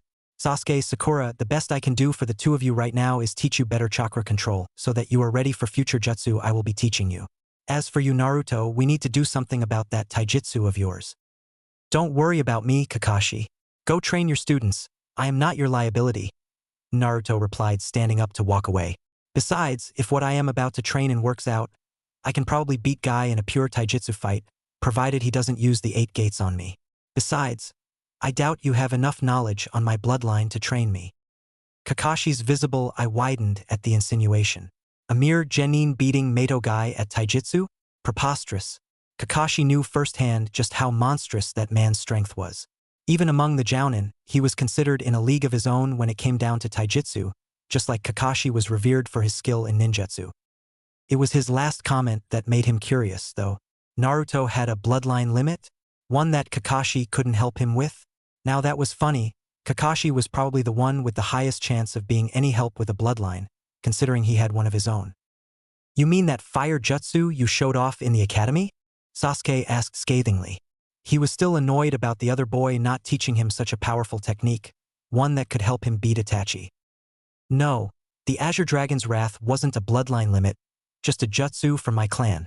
I figured that out after I realized that I had an actual bloodline limit, not just a jutsu, Naruto said, turning his back towards the group and starting to walk towards the door, thinking of his encounter with Itachi. Over the months, Itachi had been telling him about the Rinnegan when he could find the time. Though Itachi had seen the jujutsu firsthand before, he was still unaware of the full extent of the Rinnegan's abilities, but he had a slight idea as to what the bloodline had to offer. Before you go to train, out of curiosity, what kind of a bloodline is it? Kakashi asked, at least with a hint of mild interest in his voice. It wasn't every day that Kakashi Hatake was interested in the abilities of a genin, but Naruto had caught his attention. It's a jujutsu, Naruto said, before walking away to train. Sakura was still contemplating if Naruto really had a jujutsu like her sensei, while Sasuke was seething. He thought he was the only one with a potential jujutsu in that room, bar Kakashi, though he was still convinced that no jujutsu could be as great as the Sharingan. Oh, how wrong he was. TT. Naruto was walking towards the forest near Tezuna's house, intent on training alone for the day and letting Team 7 deal with guarding the client for the day. Since they had just fought the enemy, he doubted anyone particularly strong would be showing up anytime soon. Naruto was thinking about whether he could really use that part of his Rinnegan just yet. According to Itachi, the Rinnegan was a more powerful version of the Eternal Mangekyo Sharingan, and had quite a few perks that went with it. The ultimate form of the Jujutsu, as far as Itachi knew, had all of the abilities that the Sharingan had, but further enhanced, and it also had the ability to use the signatures jutsu of the Mangekyo, the Tsukuyomi, and the Amaterasu. While the Tsukuyomi and Amaterasu were powerful jutsu, Naruto had no illusions of grandeur. He knew he was far from using such jutsu, let alone master them, as he still had to even master the bloodline enough to use it without having his chakra eaten up within a moment. He wasn't currently interested in the more powerful jutsu that came with the mastery of the Rinnegan, nor was he interested in trying to figure out what other jutsu the Rinnegan enabled him to use that Itachi hadn't known about. No, Naruto was now interested in the most basic of the Rinnegan's enhancements, the drastic improvement in his eyesight and his brain's ability to quickly process the information his eyes were sending to it. He honestly knew, with Kisame's brutal training, he was already a force to be reckoned with, if only his lack of coordination hadn't gotten in the way. Deciding he had gone far enough into the woods to not get interrupted, Naruto activated his Rinnegan and sat down to meditate. His advance's sight came automatically with the activation. That wasn't the problem. The problem was that he needed to first learn how to properly utilize the more powerful sight, and the second problem was that as he was now, even with his massive reserves, his chakra was far too quickly drained for it to be an effective ability in battle. So now Naruto just sat there meditating and trying to partially stem the flow of chakra to his eyes so that his eyes didn't overload and he didn't run out of chakra too quickly. Naruto was pleased to find that even a minute amount of chakra kept the Rinnegan running at full power. Now, he just had to build up his concentration and control so that he could use the Jujutsu in battle effectively without passing out from chakra exhaustion in 10 minutes. TT. Sasuke and Sakura were having a hard time with their training. They were currently climbing trees. That in itself wasn't all that difficult for a ninja, even a genin, but the fact that they had to do it without the use of anything other than their feet was a little more troubling. The aim of the exercise was to build chakra control, or in Sakura's case, to expand her reserves a bit more, by having the practitioner focus their chakra at the sole of their feet in a steady stream to stick themselves to the tree trunk and walk up vertically. Though it sounded easy, maintaining a steady stream that didn't fluctuate was surprisingly difficult. Too much chakra and they were blown off, but too little and they didn't stick to the tree in the first place. While Sakura was having an easy time actually climbing the tree, she was quickly getting tired. Her aim was to build stamina, but she didn't see how this could help her. As for Sasuke, while he was having a hard time getting very far up the tree, he still wasn't breathing hard. Zaraki was training on the water. Standing on the water was far more difficult, as one not only needed a greater stream of chakra to stay afloat, but also needed to adjust the amount of chakra as the water moved beneath them. While this in itself was a form of training, Zaraki's actual training consisted of some movements with his sword to cut out the sloppiness in his technique. Kakashi was relaxing and reading a certain orange book, while looking at his students hard at work from the corner of his eyes. He allowed himself to relax for a while. His students were training hard, his charge went off somewhere to train on his own, and his shadow clone was keeping an eye on the bridge builder. Not the best of his days, but certainly not his worst. TT. It was late evening and Kakashi, along with his students, was heading back to Tezuna's house. His students had a fairly productive day in the training fields. Tezuna hadn't been attacked and he took a good day of rest, even if he did have to watch over his students. Surprisingly, not a single argument broke out that day. Sasuke was keeping his big mouth shut. Zaraki didn't care for picking a fight with Kakashi, and Sakura didn't try to steal Sasuke's heart, which scared Kakashi to an extent. She never went a day without going at Sasuke. Walking through the door, with his team following behind him, he saw that Tazuna had just gotten back from a hard day of work from the bridge. He looked tired but happy. Working on the bridge seemed to rekindle that fire of hope he had inside him. Once everyone had gotten their outdoor clothing off and they had freshened up from their day training, everyone sat around the dining table, ready to have dinner, which Tsunami was currently serving. Kakashi was the only one that noticed the absence of a certain blonde. "Has anyone seen Naruto?" Kakashi asked, looking towards his students first, then towards their clients. Everyone shook their head. "Now that you mention it, we haven't seen him since he left to train on his own," Sakura said, though she didn't sound the slightest bit concerned. Naruto may have earned a slight bit of respect from her, but she was still a hopeless Sasuke fangirl. "This is bad, he might have been attacked." Kakashi wasn't one to panic, but he knew that if they were going to survive the second battle with Zabuza, Naruto would be a key asset. Sure, Zaraki and Sasuke could hold their own in a fight, but frankly, they were no match for a Naruto primed for combat. Kakashi's worries were quenched, though, when he heard a strained voice from the doorway. "I'm fine, stop panicking," Naruto said feebly, his voice telling them he was everything but fine. Kakashi quickly rushed towards him and supported his weight as he slowly limped his way over to the dining table. Kakashi slowly lowered Naruto into an empty chair. Zaraki was the first to notice something odd with Naruto. His eyes were closed tight, as if his eyes hurt for some reason. It wasn't obvious, but there seemed to be some traces of blood underneath his eyes as well. "Oi, what happened to your eyes?" Zaraki asked. "I sympathize with Kakashi here. Overdoing it with a Jujutsu is not a good idea. My eyes are so tired I can't open them, and I have never been so low on chakra in my entire life," Naruto replied scathingly, his eyes still screwed shut. "Naruto, are you sure your eyes are just tired, or is there some kind of other injuries?" Kakashi asked, concerned. He had just noticed the remnants of blood. "No, I am quite sure it's just tired. There was some damage to my ocular veins due to overflow of chakra near the beginning of the training, but that was fixed by my tenant," Naruto said cryptically, so that nobody other than the experienced Jounin understood what he meant. Kakashi nodded, did a couple of hand signs and placed his hands over Naruto's eyes, his hands glowing green. "I am no expert healer, but I can provide some relief for tired eyes. If there was some other kind of damage, I don't have the expertise to heal that," Kakashi explained his actions. "Wait, Kakashi-sensei, why don't you heal yourself then?" Sakura asked. Really, how had the girl been the top of her class? "Because my eyes aren't tired, Sakura. I am suffering from side effects of chakra exhaustion. My body has stiffened up, and you would need someone of around Lady Tsunade's level to heal something like that effectively," Kakashi said. Once Naruto's eyes were healed up, everyone got ready for dinner. Even the resident emo, Inari, who could even give Sasuke a run for his money, came in to eat dinner with everyone else. He was, however, still adamantly silent and refused to converse with anyone, but nobody minded the rudeness of the young boy of 8. Everyone ate in peaceful silence, with the odd comments and questions here and there. All was peaceful, until Inari slammed both of his hands down on the table. "What is wrong with all of you?" When everyone looked at him in confusion, he continued. "Why do you keep on fighting?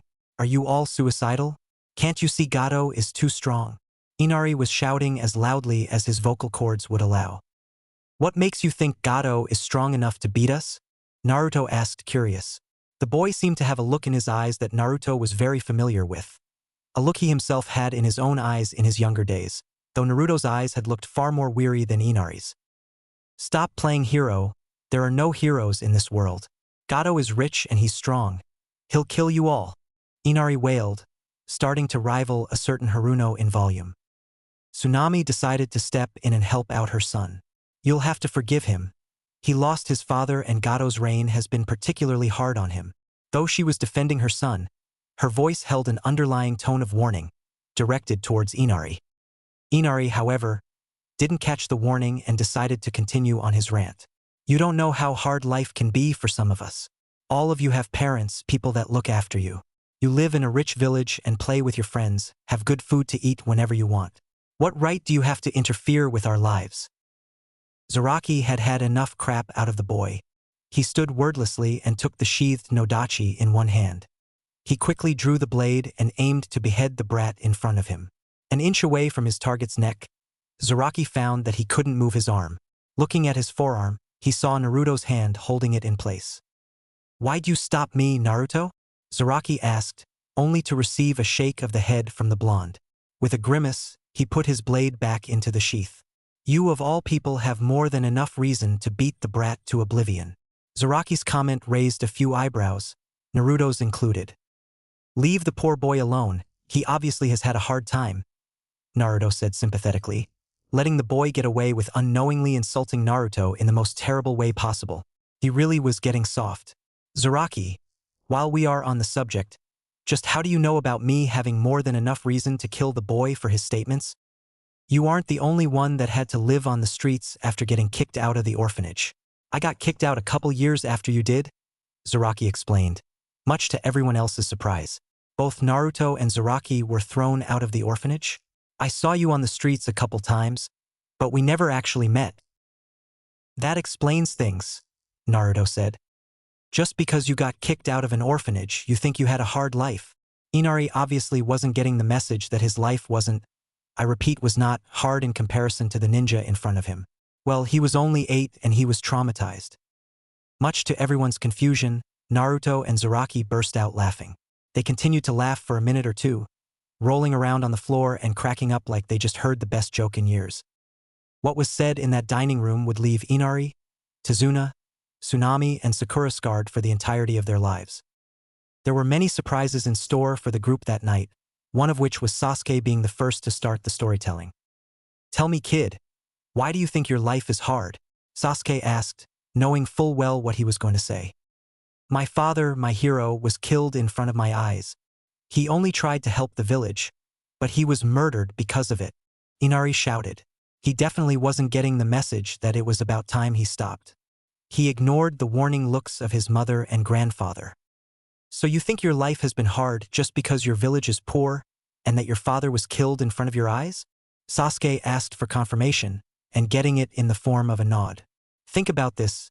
Did you have to watch your entire clan get murdered in front of your very eyes in a single night? Did you have to watch your parents get killed in front of your eyes, knowing you won't have anyone in the world anymore? Do you have to live with the knowledge that the killer of your clan was none other than your very own brother? The brother that you loved, trained with, competed with, the same brother that bandaged up your ankle and carried you on his back when you were injured? Did you have to watch your parents die over and over again for 3 days straight, until your mind broke from the strain? Do you live with the knowledge that the only reason for you to still be alive is to kill that very brother of yours? No? Well, I do," Sasuke shouted, his voice rising in crescendo from the start of his speech. Everyone with the exception of Zaraki, who didn't care for blood, gore or death anymore, Kakashi, who had seen wars, so he was no stranger to death or despair, and Naruto, who already knew more details about the Uchiha massacre than even Sasuke, was utterly shocked beyond words. Here was a boy barely 3 years older than Inari that had gone through the same thing Inari had, only multiplied 100-fold. Did you have your best friend, the girl you loved, your father figure taken from you, one by one as if fate was playing a cruel game of shugi with your life? Do you still live with the knowledge you could have prevented those deaths if you only weren't so weak or so arrogant? Kakashi asked, eliciting a shake of the head from the young boy, another man that knew true despair. Zaraki went next. Did you kill to survive? Did you ever get so hungry that you had to eat the raw flesh of those you killed? Zaraki asked. Some of those with weak stomachs, Tsunami, Sakura, and Inari for example, looked green and ready to throw up. Sasuke and Kakashi looked sympathetic, while Naruto looked mildly interested. Did your parents try to kill you because they were afraid of your strength? Did you kill your own parents to stop them from trying to kill you? Inari was starting to get the point that he lived in heaven compared to these guys. Naruto sighed. I guess it's my turn, huh? I will warn you now, if you have a weak stomach, you want to leave the room now. If Zaraki's story didn't make you puke, mine will. Sakura and Tsunami needed no further warning. They promptly left the room. You tell me that your life is much harder than mine, right? You lost your father at a young age and you live in a poor village. You think that's a hard life? Inari was seriously starting to get scared. He was getting a taste of what life really could be for some people. He hated to imagine what it would be like to live a life far worse than his own. At the age of 5, I was kicked out of the orphanage. I lived on the streets, going from trash can to find enough food to live off of. I usually had about one scrappy meal in 5 or 6 days, and that was when I got lucky. Naruto got up and started to take his jumpsuit and weights off. Sasuke, Kakashi, and Zaraki hadn't noticed it before because of the mist and the situation, but not an inch of Naruto's skin was spared from scars. I have been beaten almost every day of my life. A normal adult would die 3 times over in a day if they had the same injuries as I did. Thankfully, due to some circumstances, I heal faster than any human alive, Naruto explained. You tell me, brat, have you ever been looked at like everything that went wrong in the world was because of you? Have you ever been beaten by adults, by other ninja? Have you ever had people stab you through the lungs or the liver? Have you ever had people partially chop your limbs off? Have you ever been tied up and left to burn to death? Have you ever been electrocuted with enough electricity to power a district? Sasuke and Kakashi had seen and heard some bad things in their life, but this easily took the cake. Zaraki had lived a portion of his life by eating raw human meat, but even he looked green. Tazuna was already throwing up, and Inari looked to be about ready to follow his grandfather. So remember, brat, never again tell Naruto Uzumaki that he doesn't understand what a hard life entails, or it's the last time you will ever say anything, Naruto warned, going up to the room he and Sasuke had been assigned. Sasuke followed the other male upstairs. When they got up the stairs, they heard the distinctive voice of Sakura crying, but decided to ignore it for now. Naruto walked into their temporary room, followed by Sasuke. Naruto didn't know why, but he thought Kakashi had made a big mistake by putting him and Sasuke in the same room. Naruto, Sasuke started, referring, for the first time in his life, to Naruto by his given name, rather than some derogatory term. What you said downstairs, was it all true? Yeah, all of it, Naruto answered absent-mindedly, getting into his futon and lying down. Sasuke had always thought that the carefree orphan led a free and worryless life, but was surprised to find that it wasn't that Naruto didn't have hardships, but rather he was just more resilient to mental and physical torture than Sasuke. You going to sleep? Sasuke asked, lying down in his own futon on the other side of the room. He honestly didn't know what to say in this situation without either hurting the other boy's feelings. Not that he would ever admit he cared, or just making the situation more awkward than it already was. No, just distracted, Naruto answered, turning to face Sasuke in his futon. The old memories are kind of overpowering. I haven't thought about them in a while. Naruto seemed to be in deep thought. How did you survive it? Sasuke asked, looking curiously at Naruto, who looked at him in confusion. How did you manage to survive all of those injuries? A normal person would be long dead. Before Naruto could answer, though, they heard the door opening to their room, admitting Kakashi and Zaraki into the room. Yo, how's it going? Zaraki asked with a little wave, though they had been away only for a few minutes at best. Moping and drowning in sorrow? Guess all the 4 of us need now is some sake and some cigarettes. Naruto and Saju scoffed, but otherwise ignored the comment as the 2 newcomers made themselves comfortable on the floor. Kakashi was on crutches since his body was still weak from the overuse of the Sharingan and took longer to get on the floor than Zaraki. Sasuke, are you telling the truth? Are you that fixated on killing your brother? Kakashi asked, genuinely concerned for his student. He had seen people go down that path, and he knew better than anyone that vengeance never brought anyone happiness. Yes, I have no other purpose to live than to kill my brother and restore my clan, Sasuke answered, slightly stiff. Give it up, Sasuke. Surprisingly, it was Naruto that spoke. There is little point in seeking revenge. It gets you nowhere and leaves you with nothing. How would you know Naruto? And I can't just forgive him like that. Not after what he did, Sasuke said. He sounded tired rather than angry, like he wanted to sound. Don't scream and throw a tantrum when I say this, okay? Sasuke got a guarded look about him, but nodded anyway. Zaraki and Kakashi were curious as to what the blonde could say that would rile the duck-butt-haired boy. What Itachi did wasn't wrong. He had a reason for doing it, and no matter how horrible his deeds sound, he picked the lesser of 2 evils. You don't know the full details of that night, so you shouldn't be so quick to judge. As expected, Sasuke almost jumped out of his futon to attack the blonde, but remembered his promise to not throw a tantrum. He reluctantly went back into his bed. Why? Tell me, what do you know about the Uchiha massacre? Naruto just shook his head. It isn't my story to tell. Then how am I ever going to find out about it? Sasuke asked, anguished by the prospect of never knowing the truth. For your own safety, if you promise me that you won't attack him on sight and try to kill him, I'll take you to see Itachi. The Uchiha's eyes became almost 3 times its normal size, gaining size comically fast. Sasuke looked at Naruto like he was crazy. How did Naruto know about his brother's whereabouts? Where was Itachi now? How would Itachi react to seeing his brother after so long? Kakashi was surprised. He wasn't expecting this turn of events. Zaraki, unlike his teammate, had a more simplistic and more prudent response. He looked at Naruto in confusion. Whoa, back up here. Who is this Itachi you're talking about? Is he strong? He asked, trying to make sense of the turn of events. Naruto looked inquisitively at Sasuke, as if to ask if he was going to be the one to explain. Sasuke shook his head and motioned for Naruto to carry on. Itachi Uchiha is Sasuke's brother.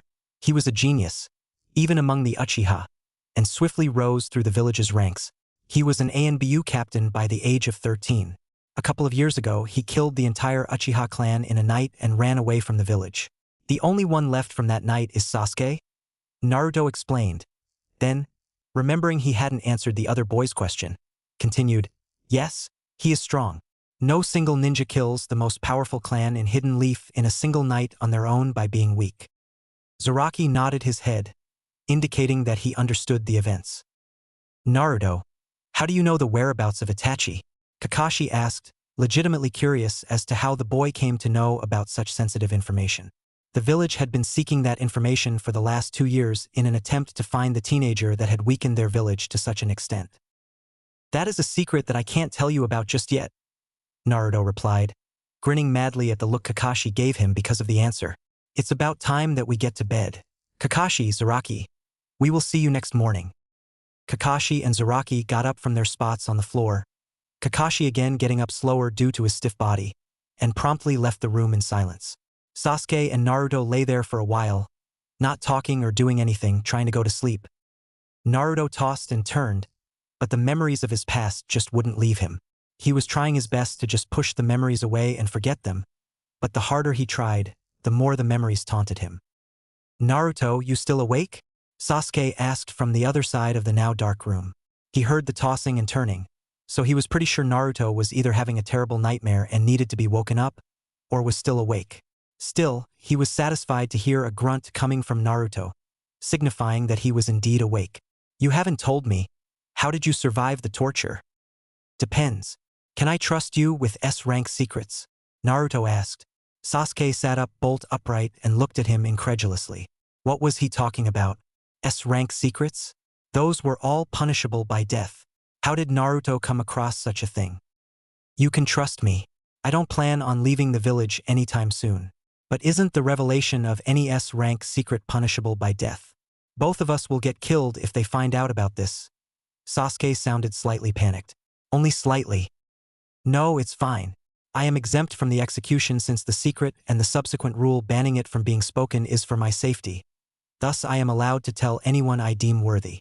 Naruto said, while the look on his counterpart's face was getting more and more dubious. You remember of the Kyuubi incident 11 years ago, correct? Sasuke nodded. They told us in the academy that the Kyuubi was killed by the 4th Hokage. That was a lie. The Kyuubi is a demon lord far too powerful for a human to kill, so the 4th did the next best thing and sealed the beast in a newborn child. Me. Sasuke's eyes widened, almost becoming as wide as it had when he was told he was going to get a chance to meet Itachi. Due to Kurama, that's the Kyuubi's real name, being sealed inside me, I heal faster than pretty much anyone. That doesn't mean that my injuries heal instantly. It's just that if I die, he dies too, so he does whatever is necessary to keep me alive. It's painful, and Kurama healing me over and over again is a slow process, but he keeps me alive. Sasuke collapsed back onto his futon, trying to take in everything he had been told. Naruto knew it wasn't easy for the guy to accept something so drastic so easily, but at least he wasn't calling him a liar or demon child. Yet, sighing, Naruto tried again to sleep, and this time the comforting darkness overtook him. TT. A week had passed since they had gotten to Tezuna's house. Kakashi had healed nicely and Team 7 was doing well with their training. Sasuke could stand on water, Sakura could walk on water for a few minutes without breathing hard, and Zaraki's swordsmanship was becoming a lot more disciplined. Naruto had trained himself too, and he could keep his Rinnegan active for long periods of time without any severe drawbacks. Currently they were all, minus Inari, having breakfast at the dining table and conversing about what they were going to do that day. "I think we all should go with Tazuna today. Something tells me that something is going to happen today," Naruto suggested, eating another spoonful of his cereal. When Sakura looked at him doubtfully, he continued, "Trust me on this, my instincts have never let me down." "So what are your instincts telling you now?" Kakashi asked curiously. "That Zabuza and his partner are going to attack Tazuna today," Naruto answered simply, still eating his cereal at a normal pace, which for him meant that he was eating 5 times the amount that Sakura was eating. "But we should leave a clone or something behind, just in case they come after Tsunami or Inari to take them as hostages." Kakashi nodded, understanding his reasoning behind it. He had seen wars, and one thing that wars had taught him was that your opponent never fought fairly. They would always have some kind of underhanded method prepared to weaken your forces. "So who's going to fight who when we actually engage the enemy?" Sasuke asked, stopping his chewing momentarily to ask the question. He too was digging into his morning cereal, though not as hastily as Naruto. "I will hold off Zabuza to begin with." Before he could continue, he was interrupted by Sakura. "Why would you fight Zabuza? It should be Sasuke that fights him." Naruto had his hopes up after the display the night before, that Sakura would understand the fact that life wasn't so simple for them. Apparently, the way Sakura coped with those revelations was to act even more like a fangirl towards Sasuke. "Because I know I won't be killed immediately against Zabuza, so I can hold him off for a while," Naruto explained, trying to stick to reason and not let the demeaning comments from Sakura rile him up. "Wait, what will I be doing?" Kakashi asked, slightly surprised that his charge was planning on fighting the stronger enemy while Kakashi was still here. "Simple. You are fighting his partner," Naruto answered, while everyone in the room gaped at him. "Wait. Why the hell is Kakashi fighting his partner when Zabuza is obviously going to be stronger?" Sasuke asked in outrage. He was starting to warm up to Naruto, but that didn't mean he understood everything about the Jinchuriki, and neither did it mean that he followed Naruto's thought process. That last statement left him more than a little confused. "It's simple logic. Zabuza's partner's abilities are unknown to us. For all we know, he is too strong for any of us to handle. Kakashi is the strongest of us." At this, Kakashi smirked a little. So he still thought Kakashi was stronger than him? "So we let him deal with the unknown.